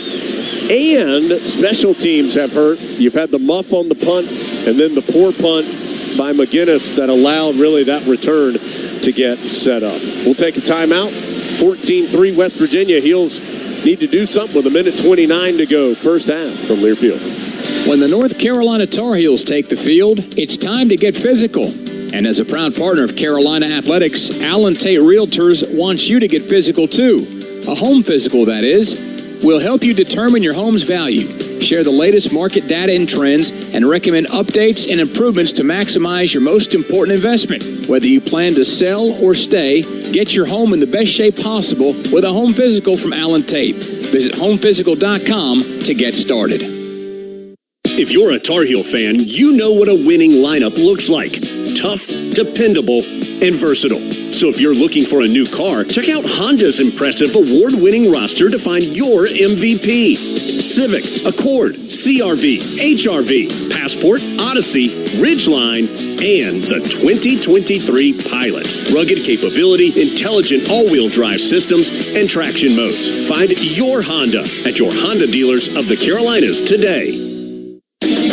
Hunt Brothers Pizza, the official pizza of Carolina Athletics, joins Tar Heels fans across the nation cheering Go Heels. Whether you're at home watching the game or out on the road, download our Hunt Brothers Pizza app to find a location near you. The Hunt family has been proudly serving our delicious original crust pizza to North Carolina families for over 20 years. With all toppings, no extra charge, and 10 to choose from, there's sure to be a topping combination for everyone to enjoy a Hunt Brothers Pizza.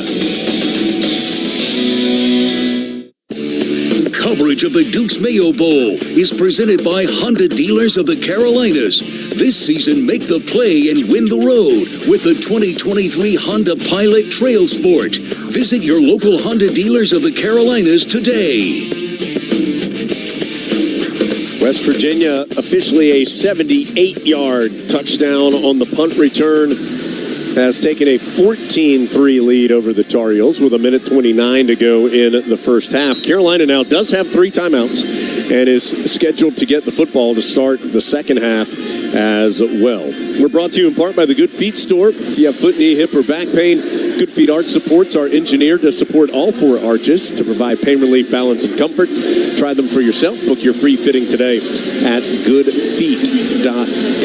So, again, officially a 78-yard touchdown return, the first touchdown return by a Tar Heel opponent on a punt since October 21st, 2017. Greg Stroman ran one back for West Virginia, from Virginia Tech of 91 yards. And Bishop is not the normal punt return man for West Virginia. Preston Fox, in fact, was honorable mention all Big 12 as a return man, but out this game with an upper body injury. As Carolina's going to have a chance for a return on the kickoff. Culliver coming down the near side and steps out of bounds at the 24-yard line. 19-yard return, so Carolina will start again on the 24. Fox, the normal punt return man, that's the first punt return that Bishop has this year, and took it back for a touchdown. Let's check in with Lee Pace. Lee. Fresh tape job on the right ankle of Connor Harold, who was, as you noticed, limping on the last play. So the trainers have taken a look at him, and you can see that white tape around that right ankle. We'll keep an eye on him. Yeah, his legs have been the most effective part of Carolina's offense today, so that's bad news. We'll see if he can manage something here late in the half. Heels have all their timeouts to work with. Fires one to Gavin Blackwell, steps through a tackle near sideline. Blackwell's going to get out near midfield as he was able to avoid Beanie Bishop right after making the catch.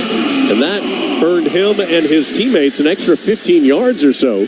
In total, Carolina gets it out to the 47-yard line, a gain of 23. Yeah, great way to start out the drive in a 2-minute situation. Hill's going to keep it on the ground on the next play with Hampton to the right side. He bullies his way to midfield. Good 3-yard run on first down. Lee Koba has actually faced Carolina before. Koba had 3 tackles against the Heels in the season opener in that COVID season when he was playing for Syracuse. 2nd and 7. Harold to throw. Looking deep. Uncorks one. Has a man there down the far sideline, and it is... It's going to be pass interference. Incomplete, but a flag is down. J.J. Jones caught the ball, but must have been out of bounds. There is a flag down. Yes, defensive PI.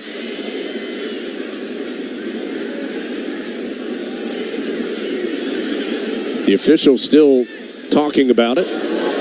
Pass interference. Defense, number 14. 15-yard penalty from the previous line of scrimmage. Automatic. First down. I hope you've enjoyed your holidays as much as Jerry McGinn enjoys having that microphone on. Let's see, J.J. Jones. I tell you what, I think his toe. Yeah, he stepped out. Was out of bounds. He made a great grab. Timeout. But they are going to take a look. Well, West Virginia has taken a timeout. Is the reason for the stop. So maybe they aren't going to take a look. It was probably close enough to look at, but I think Jones was definitely out of bounds. He clearly was out of bounds when he made the catch. But as it is, the penalty has moved the ball to the West Virginia 35-yard line. 50 seconds to go in the half. Heels down 14-3, but for the 4th time in 5 possessions, they have been able to move it into West Virginia territory. In fact, I take that back. They've moved into West Virginia territory on every possession that they've had, but only have 3 points to show for it so far. They had a red zone turnover on an interception, and they also had on their first drive a penalty, slowed it down. On their last drive, it was that the intentional grounding to avoid the sack that slowed it down. So they've had a couple miscues. They've moved it well to this area, see if they can keep moving forward here. 1st and 10 from the Mountaineer 35. Harrell to throw. Scrambles out to his left. Lobs it middle of the field. Caught there inside the 30. Still fighting for yards. Close to the 20-yard line. I think that's Christian Hamilton. It is. The young freshman from Harrisburg, North Carolina, made the grab and the effort. Clock is down to 39 seconds. 1st down for Carolina. Harrell ready to throw again. Long throw. Caught. Boy, nice arm strength shown there by Harrell. Completing to McCollum. Out of bounds at the 16-yard line. Anthony Wilson defending on the play.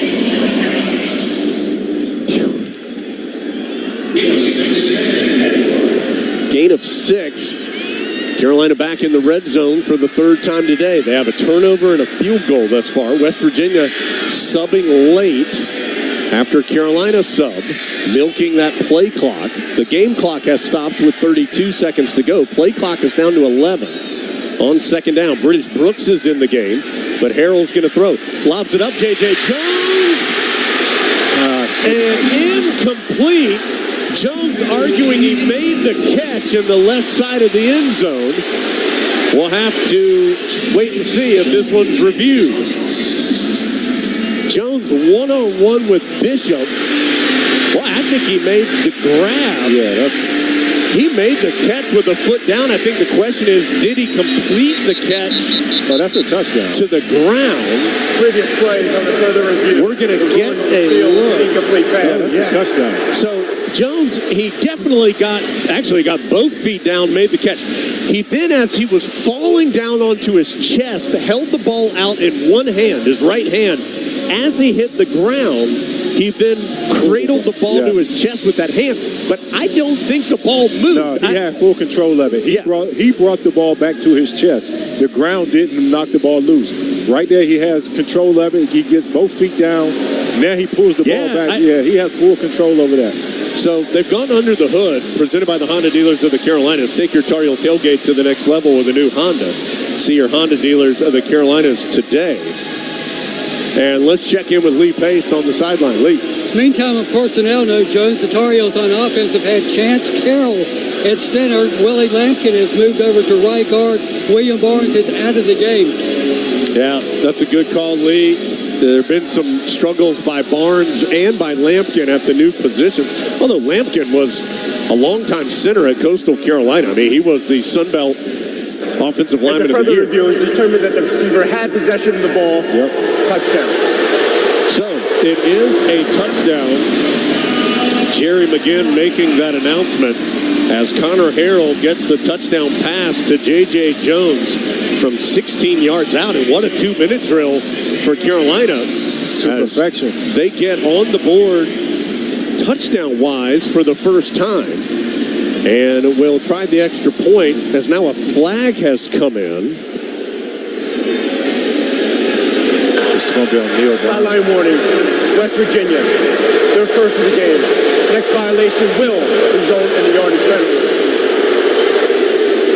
West Virginia, they thought J.J. Jones should have been called for offensive pass interference on that last play, as they felt as though he pushed off on Beanie Bishop. That's why the Mountaineer crowd is so angry. 14-9 with the extra point on the way. 27 seconds to go in the half. And the extra point is good to make it 14-10. So Harrell to Jones, 16 yards out.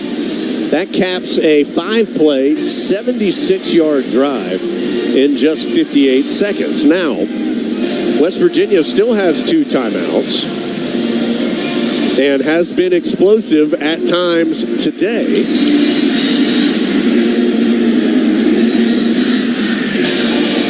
With the 75-yard touchdown and a 79-yard punt return score as well.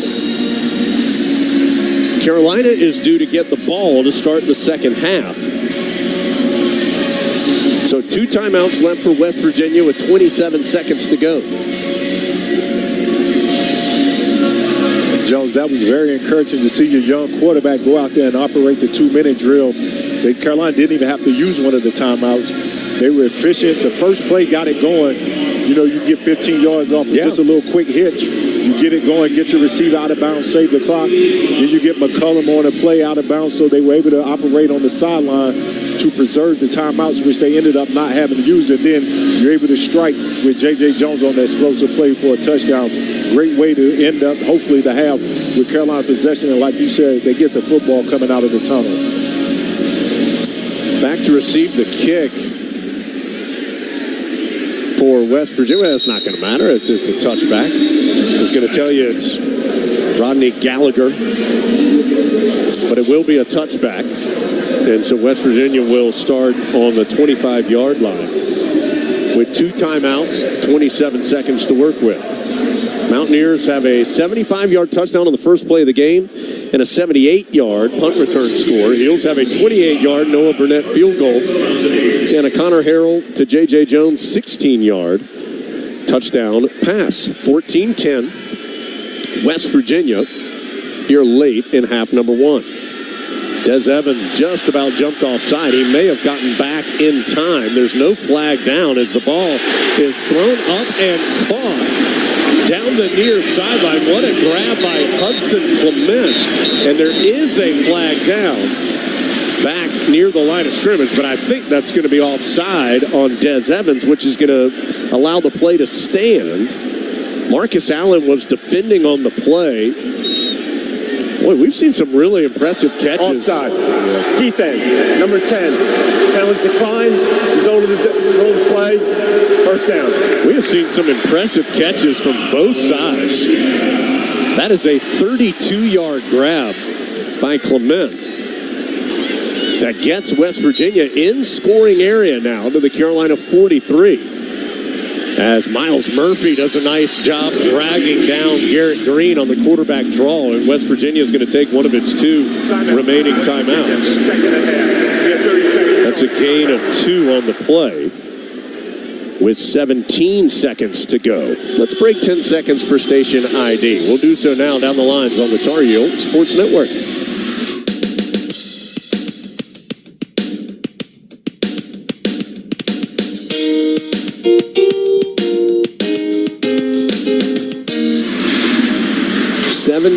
Seconds to go first half. West Virginia 14, Carolina 10. Tar Heels 222 yards of offense. West Virginia 199. Carolina's actually held the ball 19 and a half minutes here in this half. But it's been the explosive plays for West Virginia that have allowed them to take this advantage here late in half number 1. They are trying to get a few extra points on the board here before the break, getting close to field goal opportunity. Carolina would love to be down just 4 and getting the ball to start the second half. 14-10, West Virginia. Carolina's going to bring some pressure. Green complete over the middle to Clement. He is drilled by Biggers at the 21-yard line, but West Virginia stops the clock with 12 seconds to go with its last timeout. As a final charge, timeout for the half. 30 seconds. So it is a gain of 15. And now we'll see with 12 seconds. Brian, what do you think? One play and then the field goal attempt? Well, you could get 2. So Carolina has to understand, like, you want them to run the football, so don't worry about quarterback draw or anything like that. They're obviously not going to do that. But you got to protect. They can take shots in the end zone because even if they complete a long ball, the chances of them getting back to it and being able to kill it is slim. So keep everything in front of you in the end zone, but look for them to take a shot in the corners. So the ball on the Tar Heel 26 as West Virginia goes right to left. 12 seconds to go in the half.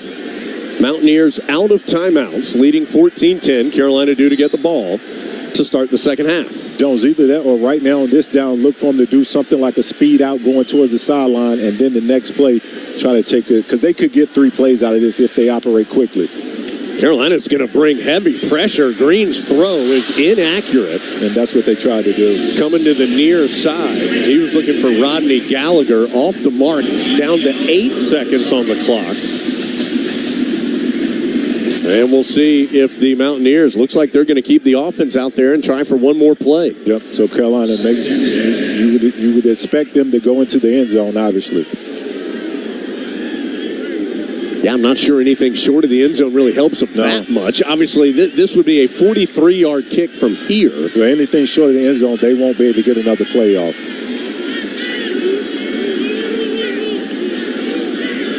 Here's the snap. The throw to the near sideline is caught by Clement, and he does get out of bounds at the 11. And West Virginia will send out the field goal unit with 4 seconds left. Yeah, but that didn't, I mean, Carolina, you give that up. That's not really moving the needle. You know, they just go from a short field goal to a shorter field goal. This will be a 30-yard attempt. Ball shading towards the left hash. West Virginia trying to go up a touchdown at halftime. Hayes missed a 52-yarder earlier in the game. Boy, they got good pressure on that off the edge. But Hayes able to boot it through. Armani Chapman just unable to get there off the edge for the Tar Heels. That field goal will end the half at 17-10. West Virginia on top. And Carolina due to get the football to start the second half. So both teams score with under a minute to go. West Virginia kicking that field goal as the clock hits 0. Dave Nathan will take you through the Wells Fargo halftime show, give you a full update on stats from the first half. Virginia Tech got a big win, another win for the ACC in bowl season. The league now 3-1 with a couple of opportunities tonight as well, including the Tar Heels. Get you up to date there and more. Carolina down 7 at the break, due to get the football to start the second half from Learfield. Thank you to the more than 57,000 people who gave to UNC last year. Your gifts are helping Carolina make discoveries, find cures, improve lives, award scholarships, win championships, serve our state, and change the world. To learn more about the power of giving to Carolina, visit giving.unc.edu. We're back with the action. Coke Zero Sugar might be the best Coke ever. That's right, Jim. With an irresistible taste and zero sugar, Coke Zero Sugar is a must-try for any sports fan. So make sure you... Wait, Jim, I didn't mean try it right now. We're still on the air. Best Coke ever? Take a taste, Jen. Really? No, not right now, Jen. We got a game to call. This is the Tar Heel Sports Network from Learfield. It's bow time. It's not just football season. It's tailgate season. And that includes every kind of football, whether it's got goalkeepers or goalposts. The kick is good! Because it doesn't matter where or how you tailgate. When you've got crispy chicken and fluffy buttermilk biscuits from Bojangles, your tailgate is better than great. It's legendary. Head to Bojangles and order your tailgate box with boldly seasoned chicken, fixins, biscuits, and legendary iced tea today. It's bow time. Life is full of unexpected moments, and when the lights go out, it's easy to feel powerless. Generator Supercenter of the Triangle has a solution for you. Our Generac automatic standby generator is reliable for life's unexpected moments. Last year, the power was out for days, but thanks to Generator Supercenter of the Triangle, we didn't skip a beat. Our Generac generator is reliable, efficient, and worth every dime. Schedule a consultation today at GeneratorSupercenterOfTheTriangle.com. That's GeneratorSupercenterOfTheTriangle.com.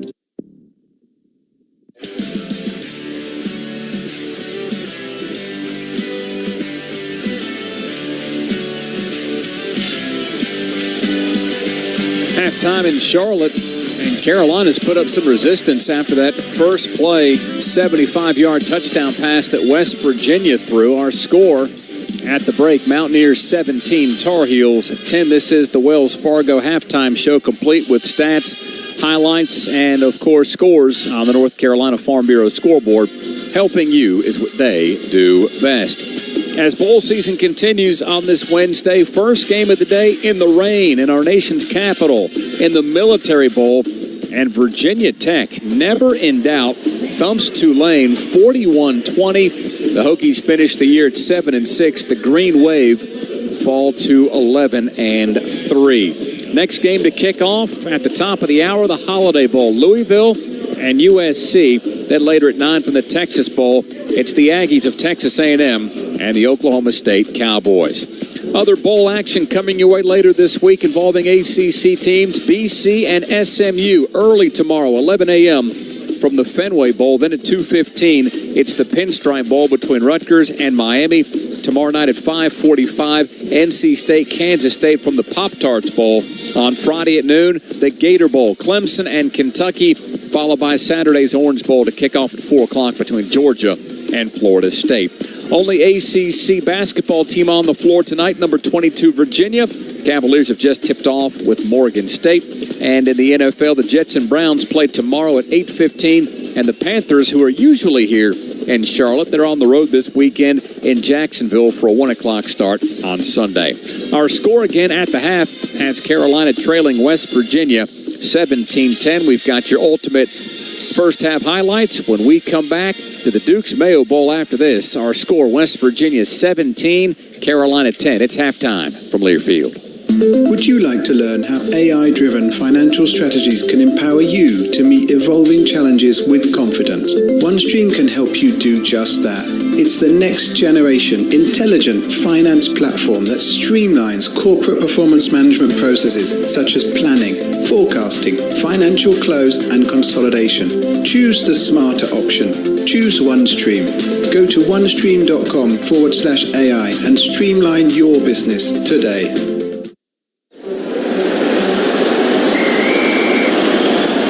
SeatGeek's the ticketing app for fans like the sideline shot caller. Come on, boys, pick up the pace! SeatGeek got him a great deal on seats right near the action, so when he yells, "What are you doing?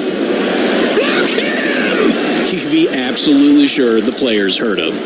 SeatGeek handles the tickets to sports, concerts, and more, so fans can fan. This is the Tar Heel Sports Network from Learfield. Does your team mean the world to you? Then we're just alike. My team here at Hardison & Cochran means the world to me. And just like you, I have nothing but confidence in my team when it's on the line. If you've been injured at work and facing a blitz from the insurance company, I welcome you to call on me and my team. We have 4 workers' compensation experts ready to put in the game to protect you and your family. Hardison & Cochran Attorneys at Law, 919 all fours.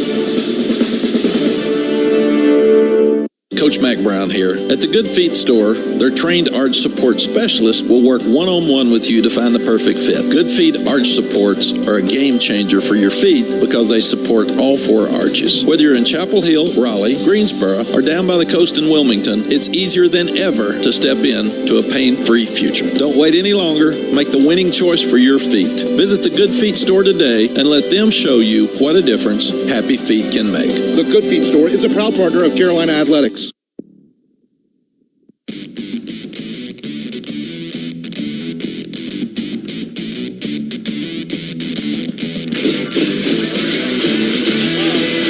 West Virginia leads Carolina at the break, 17-10. Let's get you your first half highlights presented by Southeast Toyota. Again, no highlight here for Carolina. The Mountaineers score on the game's first play, 75-yard touchdown pass, 11 seconds into the first quarter. It's already 7-0 West Virginia. But all of a sudden, Carolina's defense would find its sea legs after forcing the Mountaineers to punt on their second drive. This would end West Virginia's third drive. And Green will hand off. And the ball is loose. Carolina jumps on it. Armani Chapman able to recover the fumble. Carolina gets the turnover. Rolling on the field. So Carolina stops the West Virginia drive and recovers the fumble. And that keeps the score at 7-0. Now, the Tar Heels offense got off to a sluggish start, punting on their first drive. getting intercepted in the end zone on their second drive. But on the third drive, 14 plays and 45 yards, the Tar Heels get on the scoreboard. So Noah Burnett will come on and try a 29-yard field goal, not quite all the way to the far hash. Almost there as the Heels try to get on the board. Snap is back, spot is down, kick is up, and it's right through there. So Burnett, who has had a really good year, is now 19 of 20 on the season for field goals.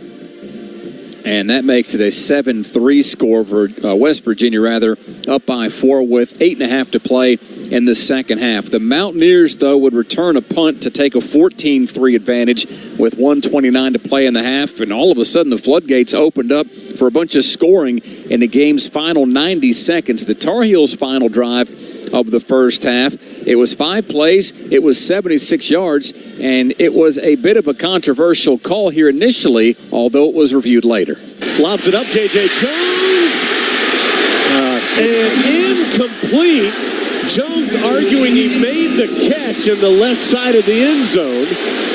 We'll have to wait and see if this one's reviewed. It would be reviewed, it would be overturned, and Carolina would have its first touchdown of the ball game.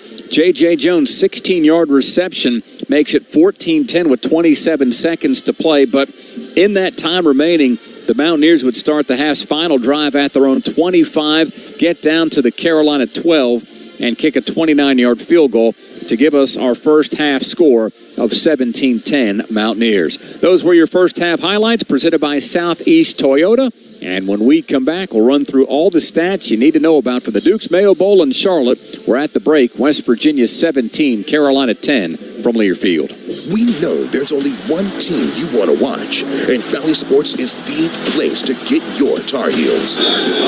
Join Valley Sports every week as we dive into the heart of the action with exclusive interviews with coaches and players across UNC athletics. Relive every incredible highlight and get in-depth breakdowns from each game. Watch Carolina Insider on Valley Sports South every Monday at 3 and stream it on the Valley Sports app. Valley Sports, home of the only team you want to watch. For any surface and every season, Continental Tire is the smart choice in tires. From ultra-high-performance tires like the Extreme Contact Sport, to passenger touring tires to all-terrain light truck tires like the Terrain Contact AT, Continental has a tire that gives you confidence no matter the road conditions. Whether you're looking for summer, all-season, or winter tires, Continental Tire has something to fit your needs. Visit ContinentalTire.com to find your ideal tire. Continental Tire, a proud partner of Carolina Athletics. This is the Tar Heel Sports Network from Learfield. The holidays are always hectic, but with the BMW i5 and iX, you can make them 100% electric. Make every journey a thrill with the cutting-edge driver technology in the BMW iX, or step into the first-ever BMW i5 with its dynamic performance and iconic presence. Find your ultimate 100% electric BMW at the Electric BMW Road Home Sales Event and turn the holidays from hectic to electric. BMW, the ultimate electric driving machine. Lease a 2024 BMW iX for $699 per month. Visit TriangleBMWDealers.com today. Which schools will take home the prestigious Learfield Directors Cup for the 2023-24 college athletics season? You can follow the standings of your favorite school or alma mater at L Directors Cup on Twitter and online at thedirectorscup.com. That's thedirectorscup.com and L Directors Cup on Twitter. Trophies will be awarded in June 2024 to the winning institutions in all competitive divisions. Learfield Directors Cup, the crowning achievement in college athletics.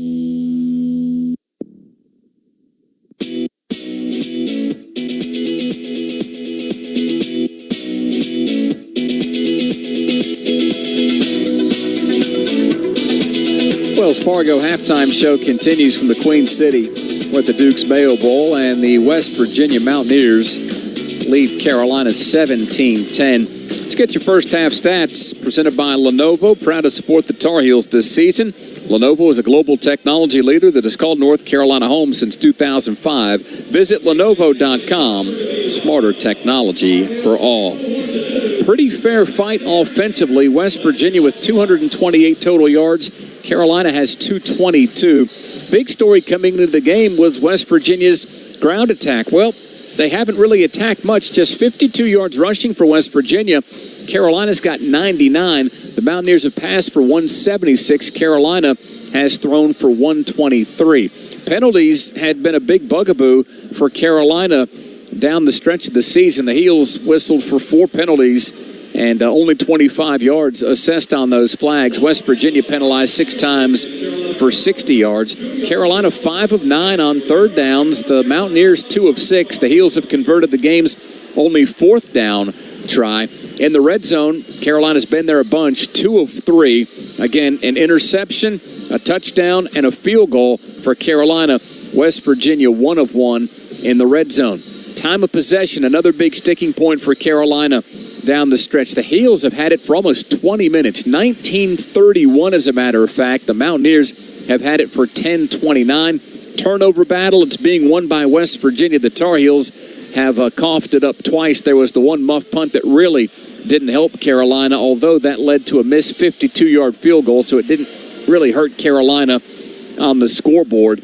West Virginia's turned it over one time as well, as the Mountaineers lead at the half 17-10. Individually for Carolina, Connor Harrell's put together some pretty good numbers. 11 of 13 passing for 123 yards, 1 touchdown, 1 interception. He's also leading Carolina in the rushing category. The quarterback has carried 10 times for 70 yards, including a long run of 20. Omarion Hampton has carried it 12 times for 43 yards. British Brooks and Chris Culliver have also carried once. Through the air, Nate McCollum, 3 catches, 9 yards. Gavin Blackwell's got a couple of receptions for 70 yards. J.J. Jones had the touchdown, one of his 2 catches for 28 yards. Hamilton with 2 catches for 13 yards. Hampton's also got a couple of grabs out of the backfield for 3 yards. Our score again at the half, it's West Virginia 17 and Carolina 10. That will complete the Wells Fargo halftime show. As always, it's brought to you by Wells Fargo, official sponsor of Carolina Athletics. Take our final break of the break and then send things back to Jones, Brian, and Lee for the play-by-play of the game's second stanza. We're at the Dukes Mayo Bowl in Charlotte, where our score reads West Virginia 17, Carolina 10. We're back with the second half after this from Learfield. Hey, Tar Heel fans, score big savings this football season at Zips Car Wash with Tar Heel $10 Tuesdays. Every Tuesday, head to a nearby Zips Car Wash and use the code 2023 for a $10 pro wash. That's a savings of $14 on the car wash Tar Heels ask for by name. Zips Car Wash has 33 convenient locations across North Carolina. Visit zipscarwash.com to find the location near you. Zips Car Wash, proud partner of Carolina Athletics. The hustle and bustle of Christmas is over, and it's time to treat myself for all of my hard work. So of course I went to Kohl's, and boy, I'm glad I did, because it's their biggest clearance event of the season. I saved 70% on a cute pair of jeans, a cozy sweater, and some comfy PJs. Yep, going to Kohl's was just what I needed. Now to get back in the holiday spirit for New Year's. Select styles, up to 70% off ends January 21st. Some exclusions apply. See store or Kohl's.com for details. This is the Tar Heel Sports Network from Learfield. It's bow time. It's not just football season. It's tailgate season. And that includes every kind of football, whether it's got goalkeepers or goalposts. The kick is good! Because it doesn't matter where or how you tailgate. When you've got crispy chicken and fluffy buttermilk biscuits from Bojangles, your tailgate is better than great. It's legendary. Head to Bojangles and order your tailgate box with boldly seasoned chicken, fixins, biscuits, and legendary iced tea today. It's bow time. At Reed's Jewelers, we know that the rules of engagement were made to be broken. So don't settle for the first ring you see in the case. When you put a ring on it, make the moment your own with something that's just as unique as your love. Whether you're going big, keeping it subtle, or finding a happy medium, we're here to help you say I do with a one-of-a-kind design. Because doing things your way is what makes them mean everything. Reed's Jewelers, an official partner of Tar Heel Sports. Visit your local Reed's Jewelers in-store or online at reeds.com to chat with an expert.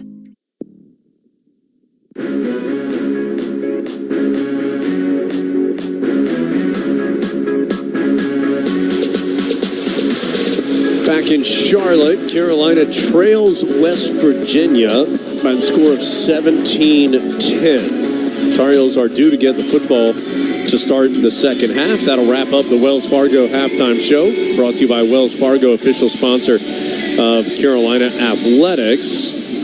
And, Brian, we need to get to our trusted choice of the game, brought to you by the Trusted Choice Independent Insurance Agents of North Carolina. They want you to stay safe behind the wheel. Put down your phone while driving, and let's have a hands-free in C. To learn more and find an agent near you, you can visit the website trustedchoice.com/Go Heels. Brian, what do you think will be important for the Heels to trust here in half number 2? Yeah, trust that you got a bunch of young guys playing at critical positions, but you're good enough to win this football game. So you just got to cut out the turnovers. You know, you give up the one explosive play on the first play of the game, but I think defensively they've corrected that. Now you give up a punt return for a touchdown, and then you give up a turnover on your punt return. So you take those things out. You're playing good football with a bunch of young guys. Just trust you're good enough to win the football game. You just got to clean up the mistakes. Yeah, I mean, look, Carolina's down 17-10 and made some mistakes, but I will say, I mean, a fun first half. Yes. There were mistakes, but Carolina's flying around. Yep. You mentioned it at one point. They're tackling relatively well. They've seen some big hits from Carolina. Yep. Forced that one turnover. Connor Harrell has been, I mean, first career start, I think, pretty darn impressive. Yep. No, and as a team, you want to see three things. You want to see effort, attitude, and toughness. And I got no problem with either one of those things for Carolina football. We just got to operate a little better. But that's especially in the bowl game. You got young guys playing. Those are the three things you want, because if you got those three things in place, you can get the other things corrected. If you don't have those three things in place, you're going to stink as a football team. What'd you see from Harrell? 11-13, had the one mistake in the end zone, but 123. There's some questions. There's some stat differences on a couple different stats. One set of stats we have him with 70 yards rushing. Another one has him with 56 yards rushing. But whatever the official number is, he's been effective with his legs as well. He has, and they've trusted him to throw the football. I think his one big mistake is in the end zone. He threw the interception because he didn't trust himself. Like, you can see him trying to guide the football and trying to play it safe versus just letting it rip like he's done every other throw. Just trust himself to throw the football. He can throw it and then make plays with your legs. I like seeing them getting him outside of the pocket. Then that way, if it's not there, he can tuck it and run and get explosive plays with his legs. One area that hopefully Carolina doesn't have to use in the second half, but needs to improve if they do, it's got to be that punt team. Carolina had the punt that was muffed officially when it went off the leg of Christian Hamilton when blocking on the punt, and then also allowing that punt return. And the punt game has struggled this year. Carolina is tied for last in the country with 3 punts that have been blocked this year, and they give up that punt return score here, which has been one of the biggest plays to this point. So certainly need that to get cleaned up if you're Carolina. Yeah, and Jones, on that punt return, like, that was a bad punt, and that started it off. But I'll say this, anytime you get a punt that's that far outside the numbers, that should never go to the house. Right. Because you got the sideline as an extra defender, and at minimum, just push them out. But that ball, even though it may come back at you quick, but it should never go the other way for 70-plus yards like it did. And not, I mean, it was fielded on the near sideline, and Bishop scored the touchdown outside the numbers on the far sideline. So he did a lot of running on that one. Carolina wasn't really close to him, quite honestly. Just bad coverage, bad discipline in the coverage lanes, especially on the far side. You got to squeeze that football and keep the football on your inside shoulder. You cannot allow that to go outside of you. All right, so Carolina due to get the football to start the second half. Looks like they'll be returning from right to left. For the Tar Heels, 38th all-time bowl appearance. They are 15 wins, 22 losses. As we said, they've really had trouble the last decade plus. They are just 4-9 in their last 13 bowl games. Meanwhile, West Virginia, it's the Mountaineers' 40th all-time bowl game, 16 wins and 23 losses for West Virginia. West Virginia's actually played a ton of bowl games against ACC teams. But they're now 40 bowl appearances. This is the 18th that has come against an ACC team. They are 4-13, including 1-1 against Carolina in the previous 17. End-over-end kick. Culliver's going to have a chance for a return. Almost stepped out of bounds on the far sideline of the 5. He's got a lot of room. Culliver's at the 30, 35, and gets the return out near the 40-yard line. In fact, they'll mark him right at the 40. 35-yard return by Culliver. Took that on the far sideline, going from right to left. at the 5, came all the way back across the middle of the field and gets knocked down to the 40 around the near hash. So good starting field position for Carolina. This will be the second best starting spot for the Heels. The only one in which they had a better starting opportunity was after the turnover they forced in the first half. So Connor Harrell back out there for Carolina after a high-quality first frame. Amarian Hampton, a little late joining the party, but he'll be the running back standing to Harrell's right. 2 receivers to either side of the formation. Toss sweep to Hampton, far side. Gets a good block in the corner turn, and then is chopped down at the 45-yard line. Good tackle by Burks, the man who made the interception earlier in the game, but it is a gain of 5 on the first down run. Again, Jones, on that formation, Hampton was actually in the game. He was out wide on the right-hand side, closer to the Carolina sideline. Then they motioned him back into the backfield. This time he'll be standing to Harrell's left. Harrell sends Blackwell in motion from right to left. So all the receivers for Carolina on the left side of the field, but they will run it with Hampton. Cuts back, steps through a tackle. He's over midfield. Hampton powering his way into West Virginia territory for the first down to the Mountaineer 46. Lee Koba makes the hit. Ben Cutter involved as well. So the Tar Heels gain 9 more. There's also some question on Hampton's official run total as far as yardage. There's been some inaccuracies in the stats, but Hampton is now over 50 yards on the ground. First drive of the second half, Heels down 17-10. They're going to toss sweep it to Hampton again. Gets a good block by Blackwell on the outside again, and similar play to the first play of the drive.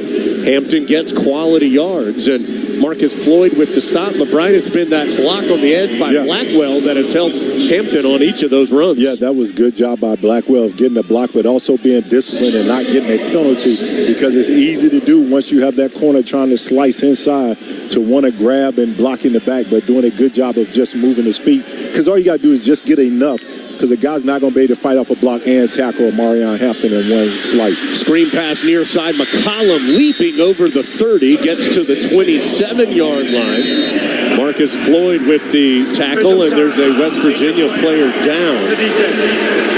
After the gain of 13, the injured Mountaineer is Sean Martin, starting defensive end for West Virginia. British Brooks had checked in for that play. Hampton, I don't think he's shaken up. He did take kind of an awkward tackle after that last run in which he was involved and just needed an extra moment to gather himself on the sideline. And now we're all going to get an extra moment to gather ourselves, because we're going to take a full timeout. 13:05 to go in the third quarter. The Tar Heels, on 3 runs and a screen pass, have moved after the good kickoff return by Culliver. Starting on their own 40, they've moved it to the West Virginia 27-yard line. They'll have a 1st and 10 when we come back. Still 17-10 Mountaineers from Learfield. What makes a team legendary? Excellence you can count on, day in and day out. Grit, determination, giving it their all until the final whistle. That's what legends are made of. Like Ford F-Series, the best-selling truck for 46 years and counting. Check out the 2023 Ford F-150 truck at your Carolina Ford dealer and become a fan today. Based on 1977 through 2022 calendar year total sales. This is the Tar Heel Sports Network from Learfield. Coach Mac Brown here. At the Good Feet store, their trained arch support specialists will work one-on-one with you to find the perfect fit. Good Feet arch supports are a game changer for your feet because they support all 4 arches. Whether you're in Chapel Hill, Raleigh, Greensboro, or down by the coast in Wilmington, it's easier than ever to step in to a pain-free future. Don't wait any longer. Make the winning choice for your feet. Visit the Good Feet store today and let them show you what a difference happy feet can make. The Good Feet store is a proud partner of Carolina Athletics. If you're worried about your rights after suffering an injury, getting peace of mind is as easy as 1, 2, 3. Pick up your phone and dial 919 all fours, or go to lawyernc.com. We'll listen to your story and answer all of your questions during a stress-free discussion of your rights. Finally, if we feel like we can help, we'll offer you representation, and the best thing, it costs you absolutely nothing to learn more. We're ready for your call. Hardison and Cochran, North Carolina personal injury attorneys, 919 all fours.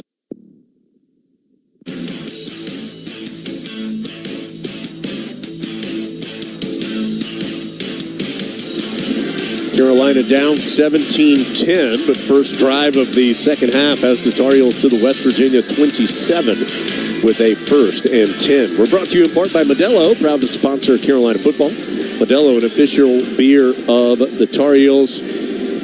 Oh, Connor Harrell, 3-star recruit out of Alabaster, Alabama, Thompson High School, 2-time state champ, 24-1 in his high school career as a starter. His last 2 years as a starter completed better than 72% of his passes, threw for more than 6,000 yards, had 81 touchdowns and just 6 interceptions in the 2 years, and rushed for nearly 700 yards and scored 9 touchdowns with his legs. And he has certainly stepped up to the moment so far tonight, as he is 12 of 14 passing for 136 yards, touchdown and interception, has 70 yards rushing as well. And he has his team at the West Virginia 27-yard line, moving right to left here in the third quarter. 13:05 to go.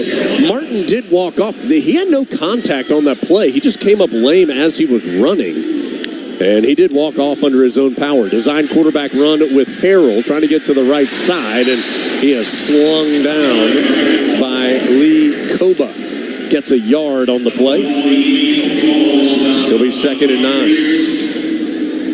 9. Koba, the Syracuse transfer, honorable mention all Big 12, has been active tonight.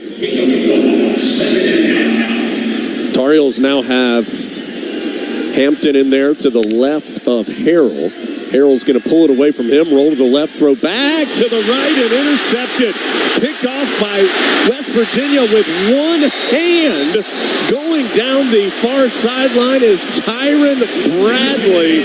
An incredibly athletic pick by Bradley.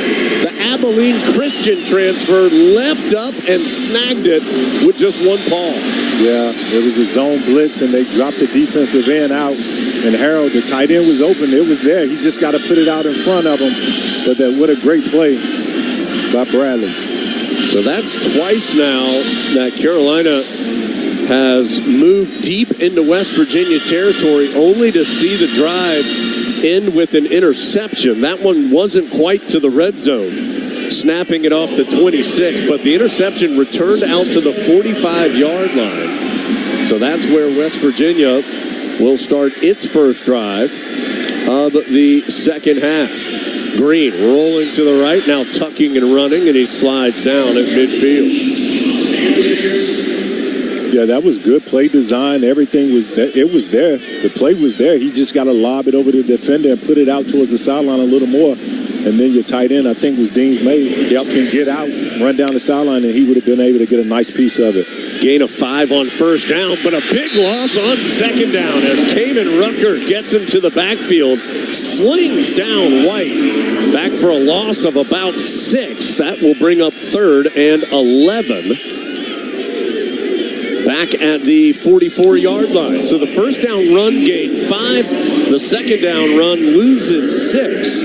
3rd and 11 upcoming. Yeah, and that's just Kamen Rucker being aggressive, getting upfield, using his hands, getting off of blocks, and then being able to be destructive in the backfield. So 3rd and long, West Virginia was 2 for 6 on 3rd down in the first half. Carolina brings some pressure. West Virginia picks it up. Green trying to run, and his dump-off pass is dropped. Green stepped up and then threw right before he got to the line of scrimmage, dumped it off to Cole Taylor in the flat right side, but the big tight end, 6'7", couldn't hang on, and West Virginia unable to take advantage of the interception. Will go 3 and out afterwards. Yeah, and I like that attitude by the Carolina defense. Your offense goes out there, turns the football over. You come out, put the fire out with a 3 and out, give the offense the ball right back. McCollum back to return the punt. This has not been the strongest part of the game for Carolina as McCollum calls for the fair catch and gets it falling to his knees around the 15-yard line. And that'll take us to the break after the 41-yard punt. Well, this has been a bit of a fickle game, hasn't it? You've seen enough out of the Tar Heels to think, ooh, okay, but then there have been enough mistakes that have them down 17-10 with 11:08 to go in the third quarter. Tar Heels will start officially on their 14-yard line after this from Learfield. That to-do list you have needs one more thing. Chill. It's an easy thing to do. Just crack open an ice-cold Coors Light and chill. Take the afternoon off and binge watch anything. Go to happy hour and stay for a couple hours. Who's counting anyways? Or hang out with just your dog, because you've had enough human interaction this week. Whatever you do it with a Coors Light. Mountain cold refreshment made to chill. 2023 Coors Brewing Company, Golden, Colorado. Celebrate responsibly. Texting while driving takes your eyes off the road for an average of 5 seconds. That's like driving the length of a football field with your eyes closed. Research shows you are 3 times more likely to get into an accident when distracted by a cell phone. I'm joining Trusted Choice Independent Insurance Agents to urge you and your families to put down your phone. Every day in the U.S., more than 9 people are killed and 1,000 injured in crashes involving a distracted driver. Let's have a hands-free NC. Brought to you by Trusted Choice Independent Insurance Agents of North Carolina. Learn more at trustedchoice.com/GoHeels. If you're a Tar Heel fan, you know what a winning lineup looks like. Tough, dependable, and versatile. So if you're looking for a new car, check out Honda's impressive award-winning roster to find your MVP. Civic, Accord, CR-V, HR-V, Passport, Odyssey, Ridgeline, and the 2023 Pilot. Rugged capability, intelligent all-wheel drive systems, and traction modes. Find your Honda at your Honda dealers of the Carolinas today. Carolina football is brought to you by Fairfield by Marriott. Part of the Marriott Bonvoy portfolio of hotels is a proud partner of Carolina Athletics. You're listening to Tar Heel football. Still 17-10 West Virginia on top of the Tar Heels. 11:08 to go in the third quarter. Turnovers have hurt the Heels. 2 interceptions deep in West Virginia territory have stalled some drives, one of which came in the end zone, the other at around the 20-yard line. So those have taken potential points off the board. Carolina down by 7, but they have the football. 11:08 to go, third quarter. Our coverage of the Dukes Mayo Bowl presented by Honda Dealers of the Carolinas. This season, make the play and win the road with the 2023 Honda Pilot Trail Sport. Visit your local Honda Dealers of the Carolinas today. And a reminder that you can always listen to us on any one of our great Tar Heel Sports Network local affiliates. If you aren't close to a local affiliate, you can still keep up with our coverage and live college sports with the new Varsity Network app. Available for both Apple and Android. Listen to college sports live with the Varsity Network app. Jones Angel, Brian Simmons here with you in Charlotte. Tar Heels trying to snap a 2-game losing streak on this season and a 3-game losing streak in bowl games after winning the Military Bowl in 2019. Heels going to run it on first down. Hampton lowers his shoulder and crosses the 15, close to the 18. Lee Koba again with the tackle. Gain of 4 on the first down run. By the way, Kamen Rucker had that tackle for loss a moment ago. It gives him 15 on the season. He's the first Tar Heel since Chaz Surratt to have 15 tackles for loss in a year. Surratt did that back in 2019 for the Tar Heels. Harrell swallowed up in the backfield. He dropped back to throw and just saw that pocket collapse around him. Edward Vesturin and Jared Bartlett able to get to Harrell. And Brian, one thing that's just got to be addressed this offseason for Carolina is the offensive line. Yep. The Tar Heels came into this game allowing 30 sacks, and that's been a constant over the last several years. Just not good enough protection on a consistent basis. No. Yeah, and you have to be able to protect your quarterback. You got to be able to run the football when you need to run the football. And so Carolina has to be able to do those things. You know you're returning a great running back, but you got to be able to protect whatever quarterback you decide to put out there next year. Carolina's going to go short to Blackwell on the far sideline. He works his way back out to the 19 for a gain of 8, but that sack has put the Tar Heels too far behind the chains. And they're going to end up going 3 and out. And we'll see how the punt does here as McGinnis had a good pooch punt early in the game, but then his second punt was a line drive that allowed a eventual return for a score by Beanie Bishop. McGinnis standing at the 5-yard line, awaiting the snap. There was some movement up front. And that's going to push the Heels farther back. I think it's on West Virginia. It will be close to enough for the first down. If it is on West Virginia, the Heels it's 4th and 5. We're at 4th and 5. So if it is on West Virginia, it would put the ball to the 24, which would be enough for the first down. Offside. Defense, number 55 with contact. Your penalty will result in first down. So that is a costly mistake from West Virginia. Again, the Mountaineers came in as one of the least penalized teams in the country at just around 5 per game, and right around 44 yards of penalty yardage. But they have had trouble this evening. That is penalty number 7 on West Virginia for 65 penalty yards. And that's a big one as it gives Carolina a new set of downs. Yeah, especially considering where it happened at on the field, because West Virginia was set to get really good field position. So instead, Carolina 1st and 10 on the 24.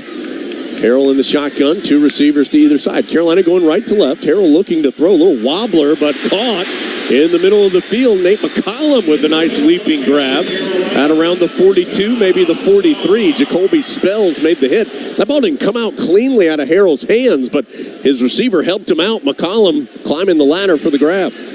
Gain of 19 on the play. Harrell pulls it away from Hampton, rolls out to the right, and had a man short. Instead, fires to the far side, and a flag comes in. Christian Hamilton couldn't hang on to the pass. Let's see what the flag is. The ball was there. Hamilton just couldn't hang on.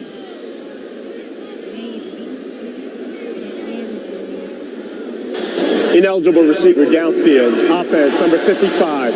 5-yard penalty. Remains first down. I'm going to guess he didn't mean 55. That's Zach Rice. I'm going to guess who's not available today. I'm guessing he meant Willie Lampkin, 53. Yeah, that's who it is. So that'll push the ball back 5 yards. Back to the 38-yard line and make it 1st and 15. Harrell to throw on first down. Whips one to the near side. J.J. Jones makes the catch, trying to stiff arm his man away. Couldn't do it, and shoved out of bounds at the 46-yard line. A gain of 8. Jacoby Spells was the man who was hand fighting with Jones after the grab. We'll mark it at the 47, so make it a gain of 9 for the Tar Heels. 2nd and 6. Ball on the near hash as Carolina goes right to left. 17-10 West Virginia. Clock under 8 minutes in the third quarter. Still plenty of time on the play clock. As Harrell will throw again. Short. Nice grab by Hampton at midfield. But because he had to reach down and behind him to make the catch, he couldn't do anything after the grab. So it's a gain of 3. Yeah, and you see right now, Harold, those are the throws he's struggled with this game. It's the short intermediate throws that causes him to have to throw the football with touch. You know, you see him when he's just able to step in 2 throws and rip it, he looks very comfortable. But then in the short intermediate, when he has to use a little touch, not as comfortable. 3rd and 3. Heel's going to keep it on the ground with Hampton, and he just had nowhere to go. Yeah. Was trying to stretch it to the right side, but multiple Mountaineers shut the door. There just was not much room. And Jones, that handoff wasn't clean. And you know, early in the game, they started doing that wildcat. And I wonder if they saw something in practice where Harrell and the running backs had trouble with handoff. Man, that kind of started with it was the snap. Yeah, but that wasn't, like, the snap wasn't perfect, but it wasn't a bad snap because, you know, it was within his radius. So, yeah, remember, Carolina, Willie Lampkin played guard all season, but has been the center for most of the game today. As McGinnis does kick it away, end over end kick. It will be a fair catch at the 15, but the Tar Heels ran into Beanie Bishop. Chris Culliver. And that's frustrating. Those are just cheap yards to give away. So instead of West Virginia starting inside its 20, it's going to get the penalty yards. Kicking team, number 3. Penalty from the spot of the infraction. First down. It was not a violent hit in any way. Culliver, it was a late fair catch call by Bishop. And Culliver had just gotten too close to his airspace and bumped into him. An obvious penalty, but one that hurts because instead of the 15-yard line, West Virginia will start at the 30 when we return. 6:26 to go, third quarter. Still a one-score game. 17-10 Mountaineers from Learfield. Lee's 24-hour Towing is family-owned and operated since 1995. We provide fast and reliable towing, recover service, and roadside assistance for Durham and Orange counties in North Carolina. No matter the day or time, our dispatchers can schedule service, and our towing operators are happy to assist your needs. Our promise is to offer fair and affordable pricing for all of our towing and recovery services. Our well-trained and certified operators will provide you with the highest level of customer service experience. Lee's 24-hour Towing, preferred hauler of Carolina football equipment. Facing divorce or family law matters? Count on Wake Family Law Group. Led by board-certified family law specialists, we approach your divorce or custody case with integrity and meticulous attention to detail, aiming for positive outcomes for you. Rely on us to advocate for your interests and help you move forward. Serving the Triangle and surrounding counties, learn more at www.wakefamilylawgroup.com. Wake Family Law Group, your future, our priority. Together, that's how we stay in the game, ready to play. As one great team, UNC Health is keeping you well by bringing renewed focus, approach, and dedicated services close to you. Exceptional care is what you and your family deserve. Together, let's put points on the board for life well played. Team up with UNC Health, proud partner of Carolina Athletics.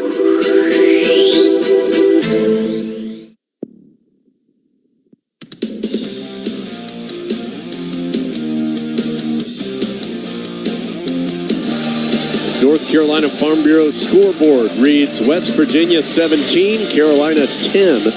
6:26 to go in the third quarter. That's brought to you by Farm Bureau Insurance, helping you is what they do best. Celebrate the season with gift deals and holiday feels. Find perfect presents for everybody in every budget. Shop Kohl's and Kohl's.com today. That's KOHLS.com. And somebody who I'm guessing just got a lot of coal in his stocking this holiday season is Lee Pace down on the Tar Heel sideline. Lee, what's up? Well, got some surprises coming for next year, Jones. Carolina has 2 seniors starting at safety. They need a couple of good ones coming in. Among the freshmen here, the signees are Malcolm Ziegler from Fuquay Varina, Jaden Patterson from Hodgkin, Georgia. Both are in the ESPN Top 300. Both stand 6'2". Put a little weight on them. They can run. A couple good-looking young kids here for safety. A good story about Malcolm Ziegler we'll get to a little bit later in the game. Tar Heels come out defensively. Des Evans, Kevin Hester, Javari Ritzie, Kamen Rucker up front. Power Eccles and Amari Campbell at the linebacker spots. Allen and Chapman at the corners. Cost at star. And then you've got Stick Lane and Don Chapman at the safety spots. West Virginia's trying for a deep ball, overthrown and incomplete. Down the field was Chapman defending Ray for West Virginia. Traylon Ray had the 75-yard touchdown earlier in the ballgame. That was on the very first play of the game.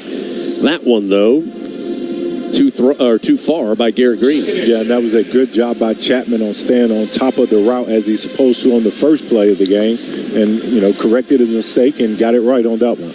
Green now 9 of 17 passing, 176 yards and a touchdown. 75 of the 176 coming on the one play. He's in the pistol here for the second down snap. It's going to be a screen to Clement, and the Tar Heels do a nice job chasing it down. Power Eccles going to hold that to a 6 or 7 yard gain. West Virginia had that blocked for what could have been an explosive play had it not been for Eccles' hustle to trip up Clement from behind. It'll be third down, Brian. Yeah, and West Virginia does a really good job of getting the ball out on the perimeter to their receivers really quick. And when you play a team like that, it's imperative that guys from the inside out run to the football to make plays like Power Eccles just did. Clement has 4 catches, 68 yards today for West Virginia. He's the leading receiver catch-wise for the Mountaineers. Snap a little high. Green brings it down. Rolling out to the far side. He's going to tuck it and lower his shoulder and get the first down. He ended up with stick lane as now a late flag comes in. Flag came in well after the play. West Virginia is saying it's on the Tar Heels. Des Evans is saying it's on West Virginia. Add to the play. Unsportsmanlike conduct. Defense, number 1. His first of the game. 15-yard penalty from the end of the run. Automatic. First down. So, don't know what Lane was doing, but something he shouldn't have been doing there in the pile. He and Green, I mean, it was Lane who made the tackle as they kind of stood each other up. They all go to the ground, and then Lane kind of dug his forearm and in his face mask into the opening in the face mask of Green. That just wasn't a smart play. And it's going to move the ball to the Carolina 41. And now all of a sudden West Virginia creeping towards the scoring area. And a score from them makes it a 2-score game. It's 17-10 right now. You feel like the Tar Heels have certainly been connected all night. But a score here would be a big one. It's going to be a play action and looking to pass. Green, a lot of time to do so. Des Evans chases him out of the pocket. Now Green completes it on the run back to the middle of the field to Clement. He's ushered out of bounds, but inside the 20 by Chapman. And that time it was just the blocking gave Green all day to throw. Then he made a smart decision after rolling out to the left. It ends up being a 21-yard gain. He almost threw that too late as far as relation to the line of scrimmage, but got it off a yard in time. Yeah, and that's been 2 plays in a row. You got to keep this quarterback in the pocket. Caleb Cost comes on a nickel slot blitz, and he goes underneath the back, and you got to stay outside of that. Force the quarterback to step up inside of you where you got help, but you can't. If you're the contained guy, you can't go underneath the block because that's the easiest route. You got to be disciplined. West Virginia into the red zone at the 20. Will hand it off, and Don Chapman able to wrap up Jaheim White. Looked like White was going to be able to take it to the house, but Chapman able to just wrap him around the waist and stop his forward progress at the 15. Yeah, that opened up Jones. I was about to say touchdown, but Don Chapman did a good job of getting in there and holding on and waiting for help. Clock down to 3:50 in the third quarter. West Virginia 17, Carolina 10, but the Mountaineers in the red zone at the 15-yard line. West Virginia coming into the game today, 45 scores and 54 red zone possessions this year. Green fakes the toss sweep, and it's going to be dragged down by Amari Campbell behind the line of scrimmage. Green faked the sweep to the right, tried to come back to the left, and the young linebacker from Manassas, Virginia, Campbell, wrapped him up around the legs at the 16-yard line. Yeah, good job by Mario Campbell, getting low, playing low, getting a hold of a body part and just dragging him down. So it will be 3rd and 6 for West Virginia. Mountaineers are 3 for 8 on 3rd down. They have a conversion on 3rd down in this drive. Green's going to be in the pistol. Play clock down to 7. Has White behind him. Play clock down to 3. West Virginia still motioning. Play clock runs out. I don't think they got that off, but no flag comes in. Green is dropping back to throw, and it's incomplete. Knocked away by Gio Biggers as he pokes it free from Devin Carter, the NC State transfer. There is now a flag down. I think that's going to be a hold on West Virginia. What do the Tar Heels do? Do they want West Virginia to have a 4th down at the 16-yard line or push them back? I think you take this. Mac Brown instead waits for Sparky Woods to check his analytics book and elects to decline. So, Brian, instead of pushing, in either choice has its benefits here. You're either going to have West Virginia 4th down, but in a manageable field goal range. This will be a 33-yarder. Or you push them back 3rd and what would have been 16 at the 26-yard line. Yeah, I have no problem with this. I go with what I know versus what I don't know, and you give them another opportunity. And then, who knows, then you may force yourself into having to defend 2 more plays based off of what happens on the 3rd down. So, forcing it to a field goal attempt. This will be a 33-yarder officially from straight on to try to go up 10 for West Virginia from Michael Hayes. 1 for 2 today. Snap was a little low, but brought up, kicked up, and kicked through by the Georgia State transfer, Michael Hayes. And he has given the Mountaineers a 10-point advantage with 2:40 to go in the third quarter. So Hayes with his second field goal. Now they're going to call that 34 yards officially. So 8 plays, 54 yards, and 3:46 off the clock for West Virginia. And Brian now down 10. Not time to... Plenty of time. Yeah, I was going to say not time to start doing crazy things just yet, but Tar Heels need something positive here on this drive. Yes, and it starts with taking care of the football. And I'm just watching the TV guys. They're destroying good Krispy Kreme donuts by putting something on. I don't know, but putting some mustard on there or something. I don't know. But or some mayo, I'm guessing. But Carolina's done a really good job of moving the football. We just got to protect the football. Yeah. And we've been able to throw the ball effectively.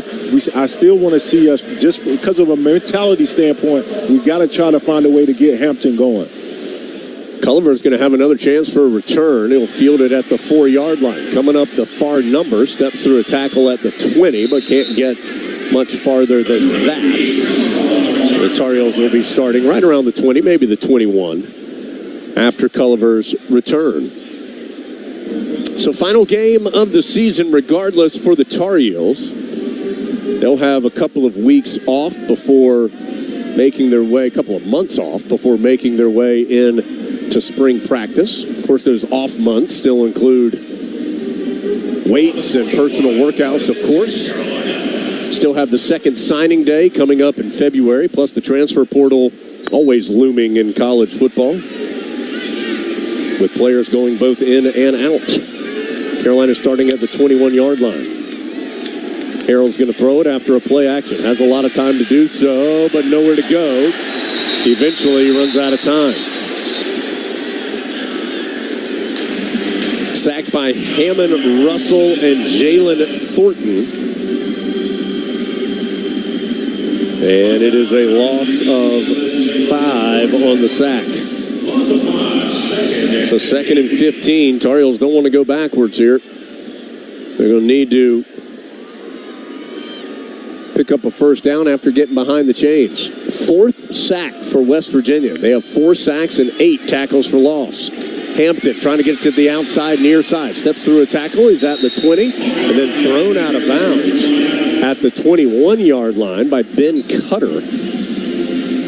It's a gain of 5, though, to get the 5 yards back that they lost on the sack. And now a big 3rd and 10. Carolina 5 of 11 on 3rd down. 0 for 2, though, this half.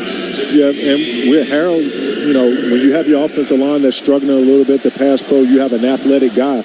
Why not get him out on the edge, move the pocket for him, give him some run pass options out there where if he doesn't like what he sees, he can tuck it.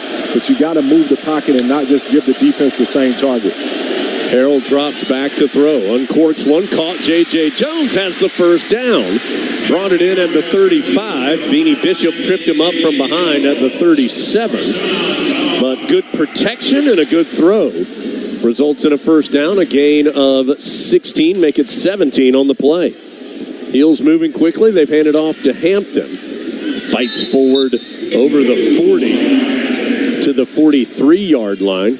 Sneaky good gain of 5 there on the first down run by the big Tar Heel back. Clock is under a minute here, third quarter. It's at 40 seconds with the Heels trailing 20-10. Hampton's going to check out and Brooks will come in. 2nd and 5. Harold to throw. Immediately looks to his right and is in trouble and down. Well, he looked to his right, held that look for a long time. But then Tomiwa Durajaye and Fatorma Malba combine on the sack at the 35-yard line. It's a loss of 8.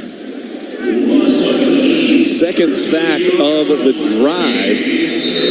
And it will mean Carolina faces a 3rd and 13 in the fourth quarter. So again, 5th sack of the night for West Virginia. They came in that category with 26 on the season. Carolina has now allowed a gaudy 35 sacks this year. Heels down 10, going to the 4th here in Charlotte from Learfield. North Carolina's 26 electric cooperatives are partnering with outstanding educators to bring creative learning to life through the Bright Ideas Grant Program. These grants have positively impacted millions of students in all 100 counties in the Tar Heel State. Grant applications are being accepted now. Teachers, if you have a bright idea for energizing learning in your classroom, apply now by contacting your local electric cooperative or visiting ncbrightideas.com. North Carolina's electric cooperatives, powering a brighter future. They're not just the Tar Heels, they're your Tar Heels. Customize your Wells Fargo debit card or open an account today to show your Carolina pride with every purchase. Get started at wellsfargo.com/Tar Heels. Wells Fargo is proud to be the official bank of Carolina Athletics. Copyright 2023. Wells Fargo Bank, N.A. Member FDIC.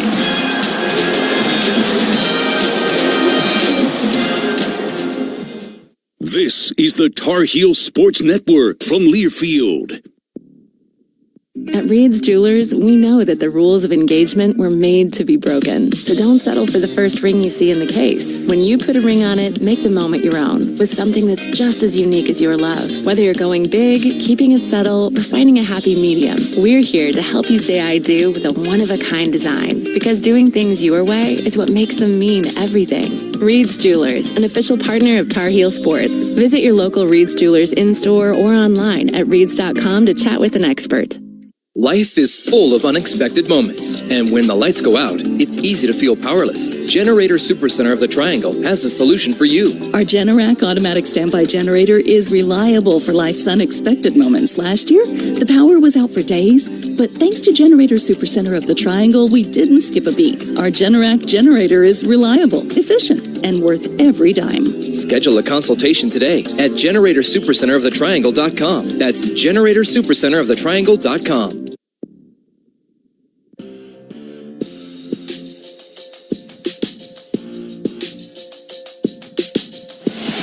Tar Heels will have the football for the first play of the fourth quarter, but down 10, 20-10. And it's third and long, 3rd and 13. Our broadcast tonight presented in part by Allen Tate Realtors. Whether you're buying, selling, relocating, or seeking financing or insurance, Allen Tate can help. Allen Tate Realtors, the #1 realtor in the Carolinas with more than 70 local offices, proud partner of Carolina Athletics. And also Blue Cross and Blue Shield of North Carolina, official health insurance partner of Carolina Athletics, believes an inclusive community is a healthy community. Here for the Tar Heels, here for all. Let's break 10 seconds, station ID. Heels down 10, going to the 4th. Let's break 10 seconds down the lines on the Tar Heel Sports Network.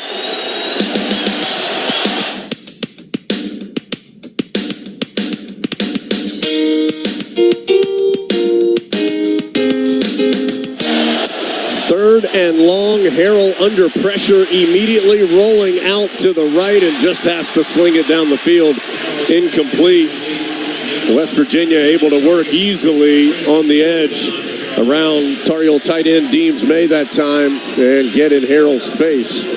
And it will be a punt. Let's check in with Lee Pace. Lee. Each team had a hype piece going into the fourth quarter. Jones, West Virginia's was run with the lights down and West Virginia fans holding up their phones with their lights on. Very impressive, very stirring here for the gold and blue faithful here, and a big play right there, and the momentum totally in West Virginia's favor right now. Yeah, Tar Heel's going to have to punt it away, and, we'll tell you after McGinnis kicks it away here for Carolina. Of course, hold your breath. The punt game on both sides has been an adventure. It's another low kick. End over end, fielded at about the 18. This time the Tar Heels arrive with some force and make the tackle. First contact was Chapman on Beanie Bishop. Don Chapman with the big hit.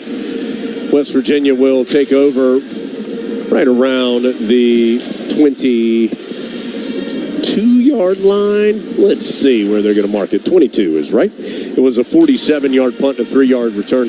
But I wonder how much Harrell's ankle has bothered him. He just hadn't been able to move the same, either in or out of the pocket after hurt that right ankle earlier in the game. Yeah, I was just watching him as he trotted off the field, and you can see a noticeable limp as he just kind of trotted off the field. So I think it is bothering him to a degree. Green, the quarterback for West Virginia, keeps himself on the read option and is into the secondary. He is into Tar Heel territory, down the near sideline, and runs all the way down to the 20-yard line of the Heels. An explosive run by Green, who is one of the best running quarterbacks in the country. 1st and 10. I'm going to say Green stepped out of bounds a little earlier than when the play looked like it ended, back at the 30-yard line. Still a gain of 48 yards. So the Heels wobbling a bit here. Down 10 early in the fourth quarter. West Virginia trying to throw a knockout blow. Mountaineers going to send 2 men in motion from right to left. They're going from right to left here in the fourth quarter. Green, the play action, looking deep, instead dumps it off over the middle to his tight end, Taylor, who leaps over a Tar Heel tackler and is inside the 10. Amari Campbell caught him from behind. It was Marcus Allen who got hurdled on the play. Down to the 6. Back-to-back plays have taken West Virginia off its own 22 to the Tar Heel red zone at the 6-yard line. West Virginia looking for the big play here to try to open this thing up. We got to get somebody lined up over this guy. There we go. West Virginia is a 4-man bunch on the right side. Now they're going to spread everybody back into a more normal formation. A tight end on either side of the line. 2 receivers to the right side. And the snap hits the motion man. A flag comes in. West Virginia jumped on the loose ball anyway, but I think it was a pre-snap foul on West Virginia, which would have taken off the fumble anyway. False start. Offense. Number 50. 5-yard penalty. Remains first down. It's on the center, Brandon Yates. That'll push the ball back to the 11, so it is 1st and goal from the 11. A field goal would not be the worst result, as it would keep this a 2-score game. A touchdown really feels like it opens it up here for the Mountaineers. Currently 20-10 with 13 minutes to go right now. Ball on the near hash as West Virginia goes right to left at the Carolina 11-yard line. There'll be 5 wide on the play for Green, and his throw is knocked down at the line of scrimmage. There's another flag on the play as well. I believe it was Rucker who knocked down the pass.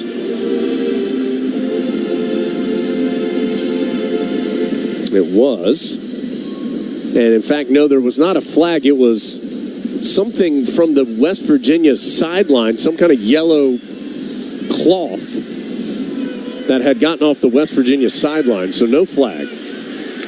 Yeah, I think it was a headband, actually. Yep. Instead, it's going to be 2nd down, and it's going to be a touchdown. Jaheim White got the handoff, stretched to the left, cut up at the numbers, and was untouched, going in for 6. And that feels like the mountain's just gotten pretty tall for the Tar Heels to climb. Yeah, especially when you consider the inability to finish drives, been able to move the football, but just have not been able to finish drives. And now you go up here 17 if the PAT is good with 12:48 left. So not over, but a whole lot of work to do, and got to become a lot more efficient than we have so far. Operator, please reset the play clock to 25 and go my signal. Thank you. So it's a 4-play drive, 78 yards, and 1:56 off the clock. Now 26-10. Carolina's actually outgained West Virginia. Well, they had before that last drive. Our stats are late updating as the PAT is good. My point was going to be, it's been a relatively even game as far as moving the football.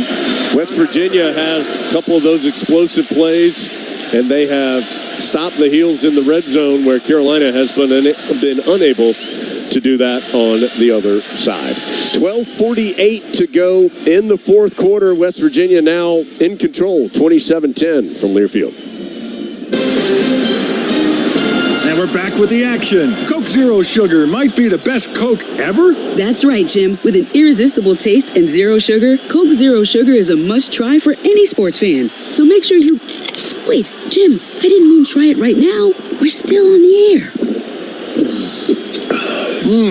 Best Coke ever? Take a taste, Jen. Really? No, not right now, Jen. We got a game to call. We know there's only one team you want to watch, and Valley Sports is the place to get your Tar Heels. Join Valley Sports every week as we dive into the heart of the action with exclusive interviews with coaches and players across UNC athletics. Relive every incredible highlight and get in-depth breakdowns from each game. Watch Carolina Insider on Valley Sports South every Monday at 3 and stream it on the Valley Sports app. Valley Sports, home of the only team you want to watch. If you're a Tar Heel fan, you know what a winning lineup looks like. Tough, dependable, and versatile. So if you're looking for a new car, check out Honda's impressive award-winning roster to find your MVP. Civic, Accord, CR-V, HR-V, Passport, Odyssey, Ridgeline, and the 2023 Pilot. Rugged capability, intelligent all-wheel drive systems, and traction modes. Find your Honda at your Honda dealers of the Carolinas today. Coverage of the Dukes Mayo Bowl is presented by Honda Dealers of the Carolinas. This season, make the play and win the road with the 2023 Honda Pilot Trail Sport. Visit your local Honda Dealers of the Carolinas today.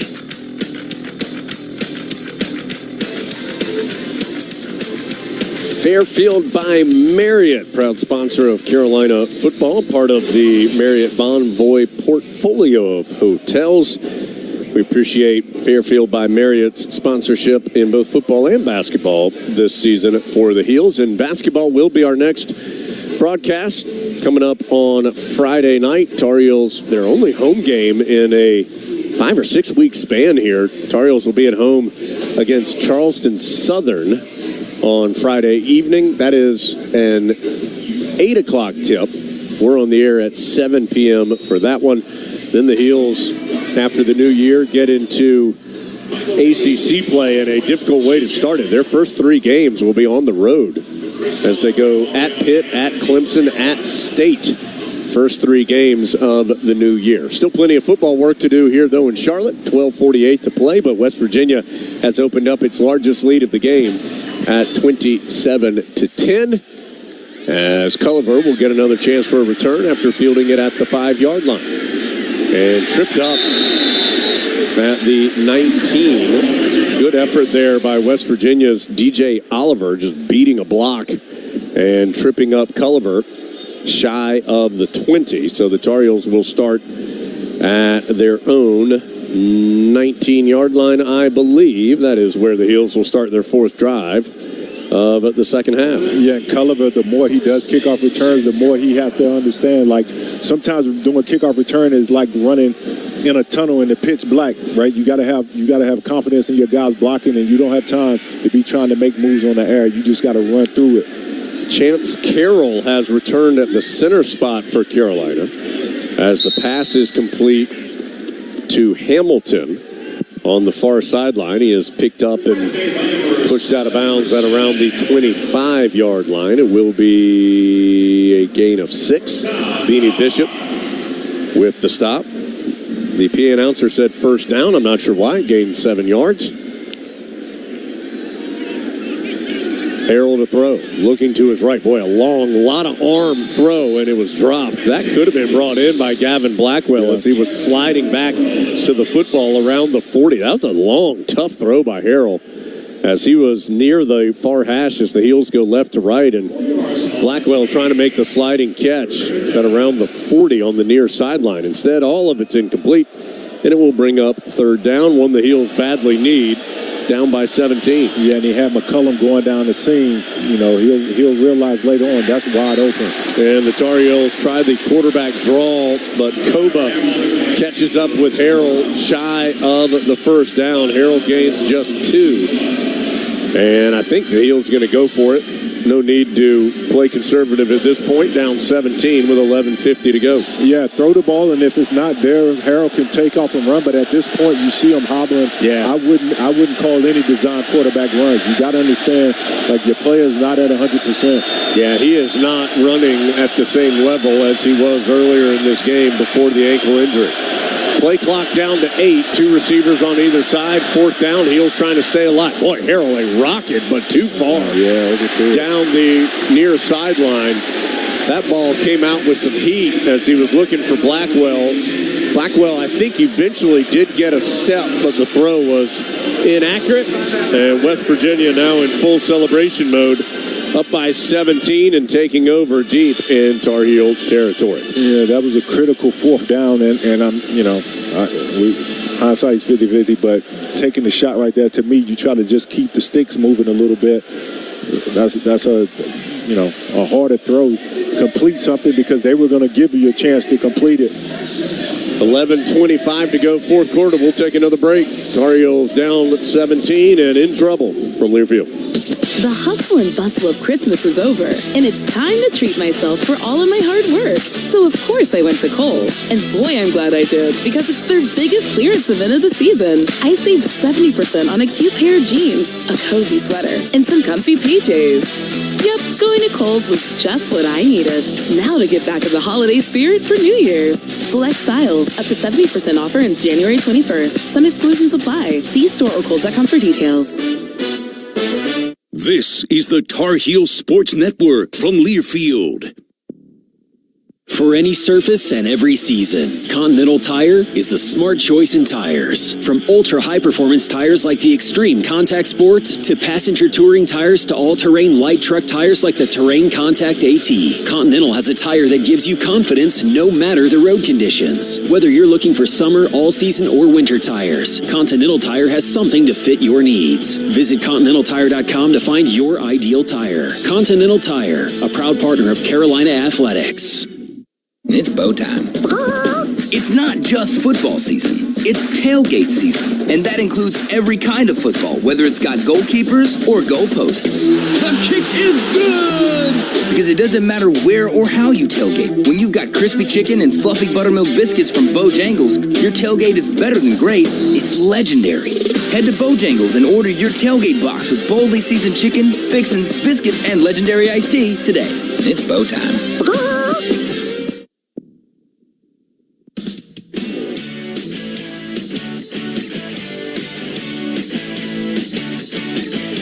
Unlikely to be a final 11:25 that the Tar Heels are going to enjoy. They're down 27-10, and West Virginia is taking over at the Carolina 26. Broadcast presented in part by Allen Tate Realtors. Whether you're buying, selling, relocating, or seeking financing or insurance, Allen Tate can help. Allen Tate Realtors, the number one realtor in the Carolinas with more than 70 local offices, proud partner of Carolina Athletics. I chuckle because I was going to give Brian a chance to explain to you what hindsight is 50-50 means. I think Brian meant hindsight's 20-20. I ain't even thought about that, Joe. You're right. It can be 50-50. It can be 50-50, though. That's right.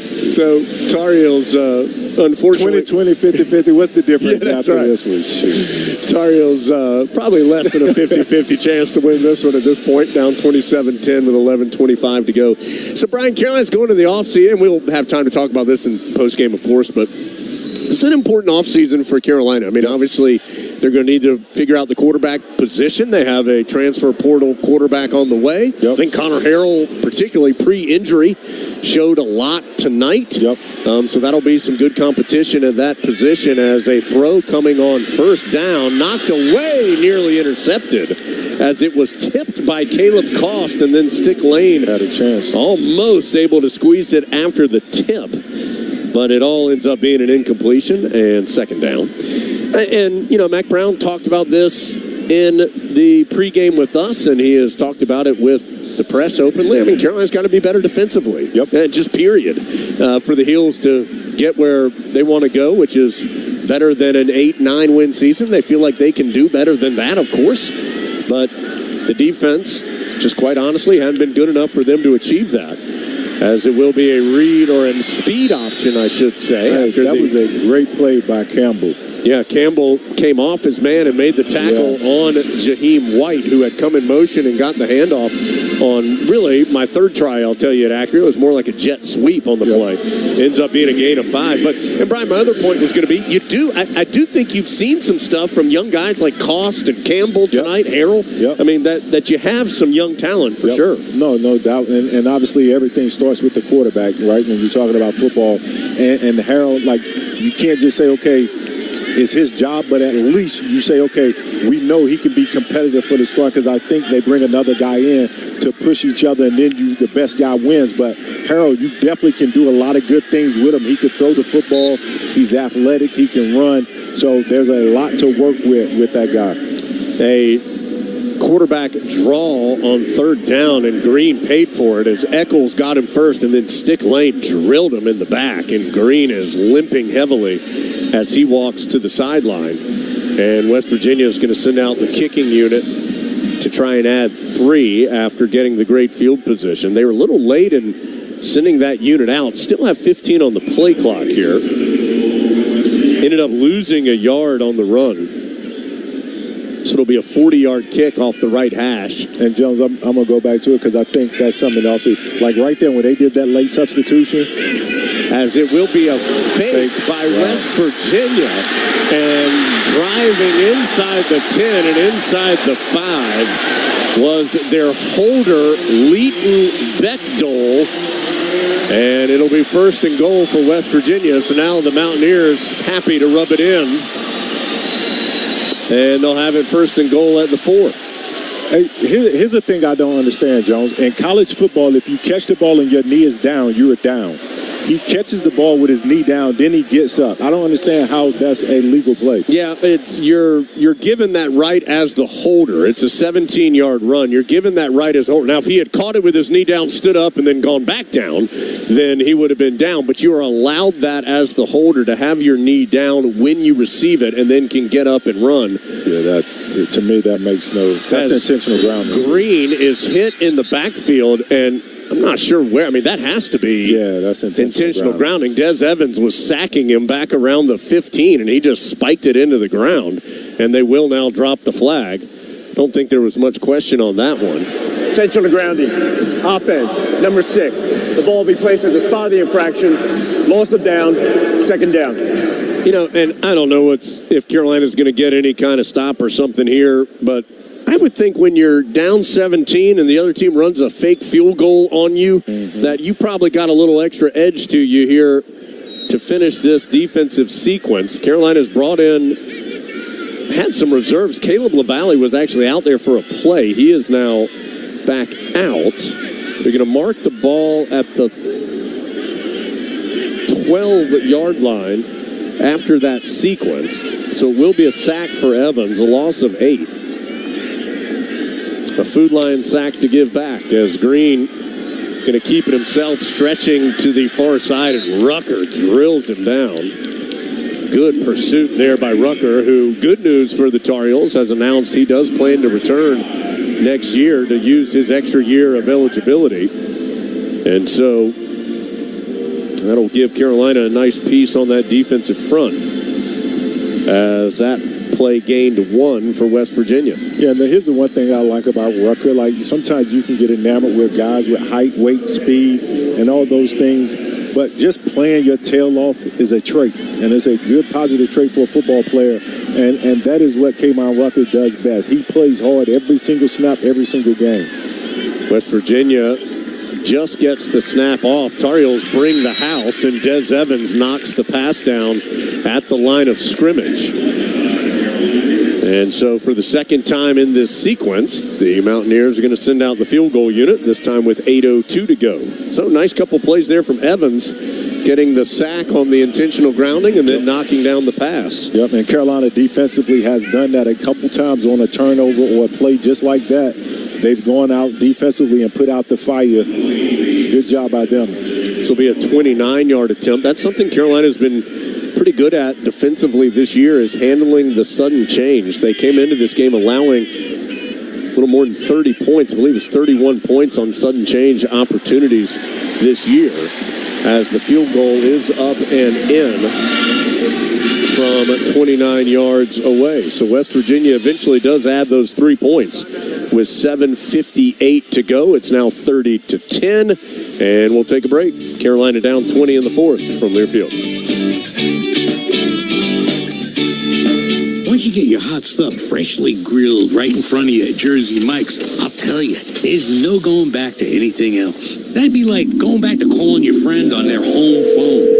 Hello, McDougal residence. Hi, can Jerry come to Jersey Mike's? Jerry! May I ask who's calling? It's Danny. It's Donnie! Pick up the phone! Yoo-hoo! You know what? I'll call him when the cell phone gets invented.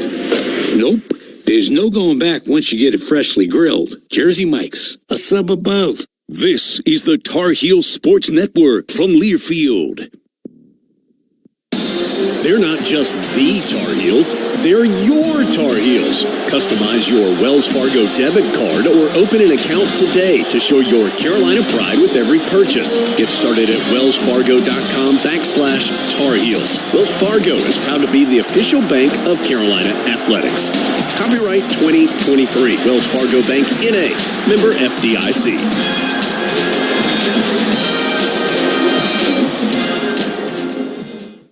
At Reed's Jewelers, we know that the rules of engagement were made to be broken. So don't settle for the first ring you see in the case. When you put a ring on it, make the moment your own with something that's just as unique as your love. Whether you're going big, keeping it subtle, or finding a happy medium, we're here to help you say I do with a one-of-a-kind design. Because doing things your way is what makes them mean everything. Reed's Jewelers, an official partner of Tar Heel Sports. Visit your local Reed's Jewelers in-store or online at reeds.com to chat with an expert.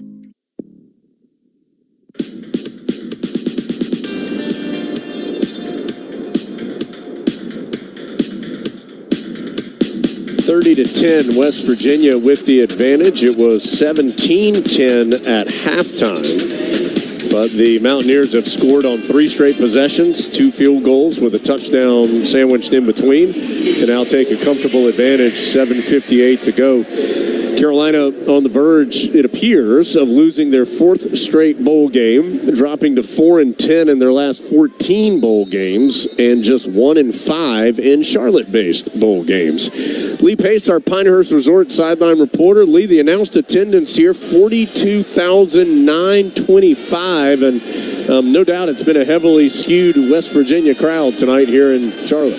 There is no doubt, Jones, and that came to bear on that last 4th down play that Connor Harrell missed the deep throw down the right sideline. You could see that he had to put his hands to the right, to the sides of his ear holes on his helmet, because Chip Lindsey was communicating by radio from upstairs, and Connor simply couldn't hear him. So he had to try and deaden the noise in his ears from the West Virginia fans. And, of course, they didn't have anything to do with the bad throw or the deep throw, but just had to do with the noise that West Virginia has generated all night long. Chris Culliver back to receive again. And he's going to get another chance as the short kickoff bounces at the 10, picked up on a hop by Culliver. Coming to the near side. Culliver got to the 20, tried to make a move, lost his footing, and stumbles out of bounds. Shy of the 25. Connor Harrell back out there to Piers at quarterback, 18 of 24. 199 yards, 52 yards rushing in total. They have adjusted those rushing numbers now. And again, Harrell injured his ankle late in the first half and just hasn't had the same burst in the run game since then, which was a big part of Carolina's offense in the first half. He's been stuck standing in the pocket a bunch like he was there, and throws an inaccurate pass as the pocket closed in around him, including Tomiwa Durajaye, the Kentucky transfer, helping to apply pressure. Ends up being incomplete as the throw sailed over the head. I believe British Brooks, the intended receiver, out of the backfield. Yeah, and I like his willingness to stay in the pocket, but now he just has to have more awareness about the clock and getting rid of the football, understanding he's not going to be able to sit back there. Now there goes British Brooks, Brian. 40, 45, 50 down the near sideline. Brooks with the biggest play of the day for the Heels. Lowers his shoulder as he gets close to the Mountaineer 20. So the senior British Brooks with an explosive play. He's had some big games in this stadium and flips the field for the Tar Heels with the 53-yard run. Yeah, and that's what you wanted to see, waiting on an explosive play in the run game. British Brooks right there has an opportunity to score, but instead just picks up a very big play for Carolina, and that puts them in striking zone. He'll stay in the game. Talk about Brooks. Hampton has 74 yards on 19 carries today. But it is Brooks who stays in there, and it's going to be a throw for Harrell. Looks to the left, now to the right. Trying to extend the play, and finally comes down the near sideline. It's caught, and then a late flag comes in. J.J. Jones stepped out of bounds. May have stepped out of bounds and then back in because the official who threw the flag has its hat off as well. And that is the signal for that infraction.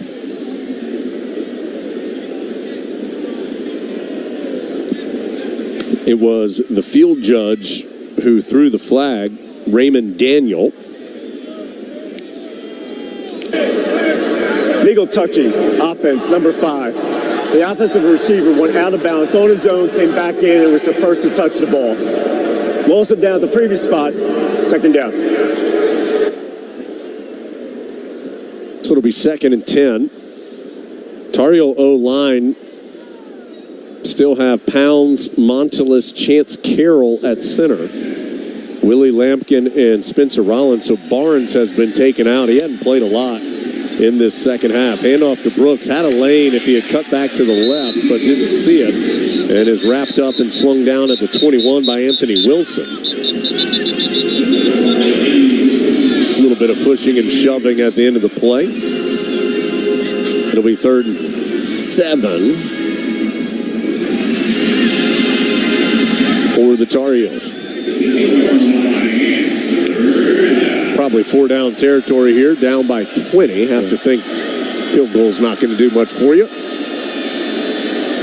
Brooks is still in there. I don't know if Hampton is just done for the night.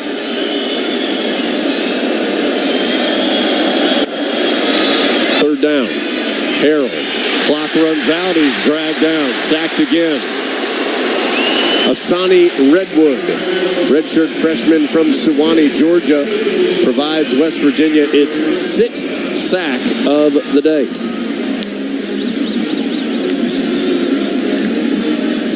And it was not a short one. Back near the 30. It's a loss of 6 on the sack. And we'll bring up 4th and 14 for the Heels. West Virginia up 20 with just 5:20 to go. Carolina, desperation 4th down. 2 receivers to either side. Harrell, plenty of time to throw this time. Directing some traffic, slings it towards the end zone and a little too tall for Paul Billups, freshman receiver who was trying to make a leaping grab right on the goal line for the Heels. So Carolina gets that long run by British Brooks, but as has been the story for the Tar Heel offense today, they're able to move the football between the 20s, but haven't been able to make those drives pay off. Still down 30-10 with 5:07 to go from Learfield. What makes a team legendary? Excellence you can count on, day in and day out. Grit, determination, giving it their all until the final whistle. That's what legends are made of. Like Ford F-Series, the best-selling truck for 46 years and counting. Check out the 2023 Ford F-150 truck at your Carolina Ford dealer and become a fan today. Based on 1977 through 2022 calendar year total sales. It's bow time.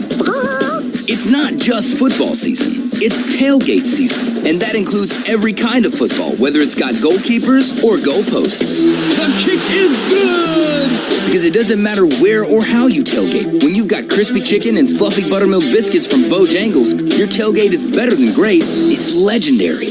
Head to Bojangles and order your tailgate box with boldly seasoned chicken, fixins, biscuits, and legendary iced tea today. It's Bo time. Which schools will take home the prestigious Learfield Directors Cup for the 2023-24 college athletics season? You can follow the standings of your favorite school or alma mater at L Directors Cup on Twitter and online at thedirectorscup.com. That's thedirectorscup.com and L Directors Cup on Twitter. Trophies will be awarded in June 2024 to the winning institutions in all competitive divisions. Learfield Directors Cup, the crowning achievement in college athletics.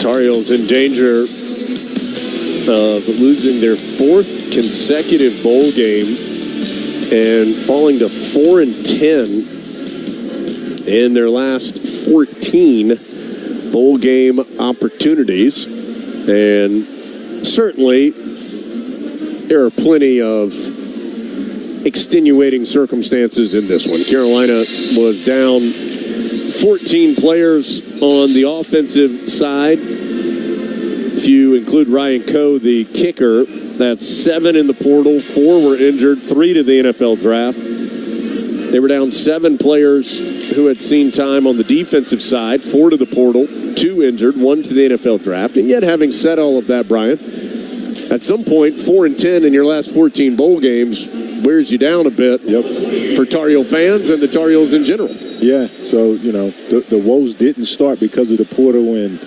injuries and things like that. It's been the case, and it's just kind of been a continuation of the last month and a half of the last 2 seasons. Yeah. You kind of carry it right over into the bowl season and just haven't been able to find a way to win football games in the month of, late October, November, and then coming into December. Yeah, and each game is different, and I certainly don't feel like, last time Carolina played in a bowl game here, and by the way, the first down was a first down run for West Virginia, gains a yard.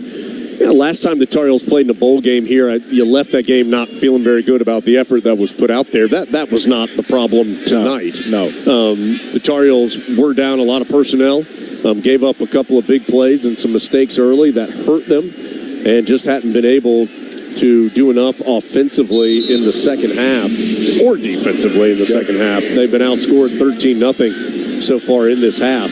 Just haven't been able to play well enough on either side of the ball this half to continue to make this a competitive game like it was in the first 30 minutes. Second down run for West Virginia gains a couple. It'll be 3rd and 6. Yeah, but you come into every game wanting to win, but also you have some goals and some things that you want to be able to evaluate. And like you said, this gives you an opportunity to be able to do that. You kind of know what Connor Harrell is about against, a good football team, a solid football team in West Virginia. I think there's some things in defensively. As the Tar Heels miss a couple of tackles and allow Jalen Anderson to stretch the play to the left and keep it going longer than it should for the first down. Defensively, you did some things well. You like the approach. But tonight it was about the turnovers. It was about the mistakes. And so, defensively, I think they played well enough to win a football game tonight. But it's hard when you turn the football over, you give up a punt return for a touchdown, and those things right there, because the margin of error is small, and it was small tonight, especially considering the amount of guys, as you spoke about, that did not play tonight. 15-yard gain on that 3rd down run for West Virginia. Mountaineers are now just 4 of 12 on 3rd down tonight. They're going to continue to milk the clock with the run. Carolina still has most of its regular players, certainly guys within the 2 deep, on the field. As up front, you've got Fox, Ritzy, Rucker, Gaynor, Murphy, Campbell, and Eccles in. Safeties are Don Chapman and Gio Biggers. Chapman and Allen, the corners. So it is certainly starters and at worst second-teamers still out there defensively for Carolina. Clock is down to 2:13. Heels have all 3 timeouts, but certainly it appears as though they're done using those. As West Virginia is going to get its first bowl win since the 2020 Liberty Bowl against Army. As sliding down to stay in bounds is Jaheim White, getting into Tar Heel territory. It'll bring up third down at the Carolina 47-yard line. Yeah, and Coach Brown talked about, like Cedric Gray not playing and seeing how Amari Campbell was going to step up. I think at least from a physical standpoint, you think, okay, he wasn't out of place. Obviously, we're sitting up here, we can't grade the film, so we don't know what the mental part of it was in terms of executing. But from a physical standpoint, getting to the football, tackling, he looked right at home to me. Garrett Green, the quarterback for West Virginia, comes out. Nico Marchiol will come in and just able to get the snap off, and he is taken down by Power Eccles as Marchiol tries to go around the left side. And number 74 for West Virginia must lead the game for one play. Helmet came off. Wyatt Milam's helmet came off for West Virginia, so he's going to have to exit. 1:04 to go. Will be fourth down. And Jones, here's another thing from a program standpoint. How it affects your football team on the field. The last 5 years we've had Sam Howell, Drake May. So offensively, and we kind of saw that tonight, we're kind of used to getting things a little easier. So that is not probably most likely going to be the case. We're going to have to be a more efficient football team. We're going to have to we're going to have to lean on the run more than what I felt like we did tonight. And you can't have those mistakes, because when you got Drake May, you feel like he can erase a lot of things. But when you don't have that guy, you got to be efficient. West Virginia is going to turn it over on downs as they come up short on the fourth down run. So Carolina will have at least one snap. We'll see if Carolina wants to use timeouts and try and go score just in this game. It's going to be the first 9-win season for West Virginia since 2016. Tar Heels still have starters out there, or at least their starters for this game out there on offense. So we'll see what the Heels do here with 36 seconds to go, how aggressive they want to be. Connor Harrell will throw. Pressure coming. Harrell going to the left. Now he's just going to heave it downfield and caught but out of bounds. Christian Hamilton able to make a nice leaping grab over Aubrey Burks, but couldn't come down in bounds. That'll stop the clock with 27 seconds to go. Heels have it on the on their own 44-yard line. And Jones, I know we'll get into some extra talk after the game, but I think, and we've talked about it multiple times, but I do think, you have to do a deep dive into how you're doing everything to address the late season woes, because I think when it's consistent, it's not coincidental. Harrell is sacked by Jalen Thornton, and looks like the Tar Heels are not going to take any timeouts. West Virginia has already spilled out on the field to celebrate, and the clock will run out. So for Carolina, it is a fourth consecutive bowl loss. It is a third consecutive loss to end the 2023 season. And the Heels fall to 15-23 all-time in bowl games, including 4-10 in their last 14.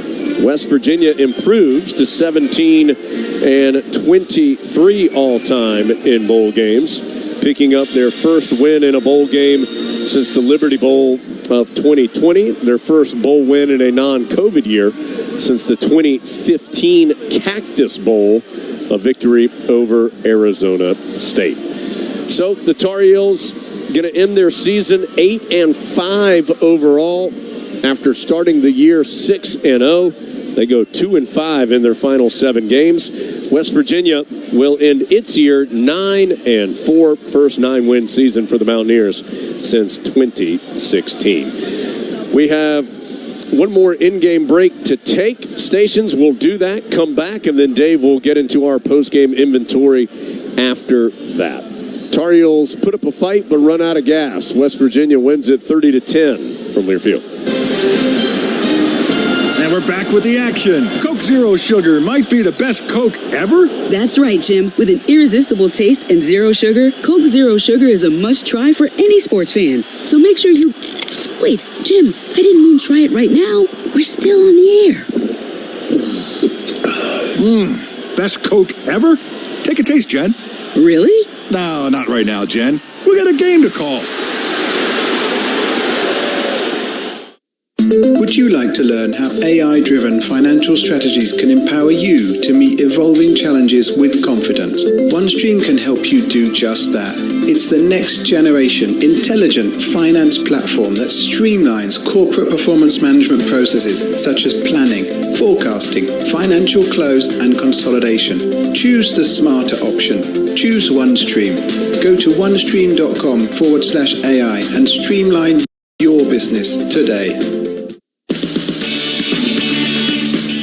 Get the home field advantage every time with Fairfield by Marriott, official hotel partner of the NCAA. Whether you're a student athlete working toward your championship dreams or your team's biggest fan, Fairfield has everything you need to get ready for game day. From comfortable guest rooms to complimentary hot breakfast, Fairfield is part of the Marriott Bonvoy portfolio of hotels. Visit fairfield.marriott.com to book your next game day stay. If you're a Tar Heel fan, you know what a winning lineup looks like. Tough, dependable, and versatile. So if you're looking for a new car, check out Honda's impressive award-winning roster to find your MVP. Civic, Accord, CR-V, HR-V, Passport, Odyssey, Ridgeline, and the 2023 Pilot. Rugged capability, intelligent all-wheel drive systems, and traction modes. Find your Honda at your Honda dealers of the Carolinas today.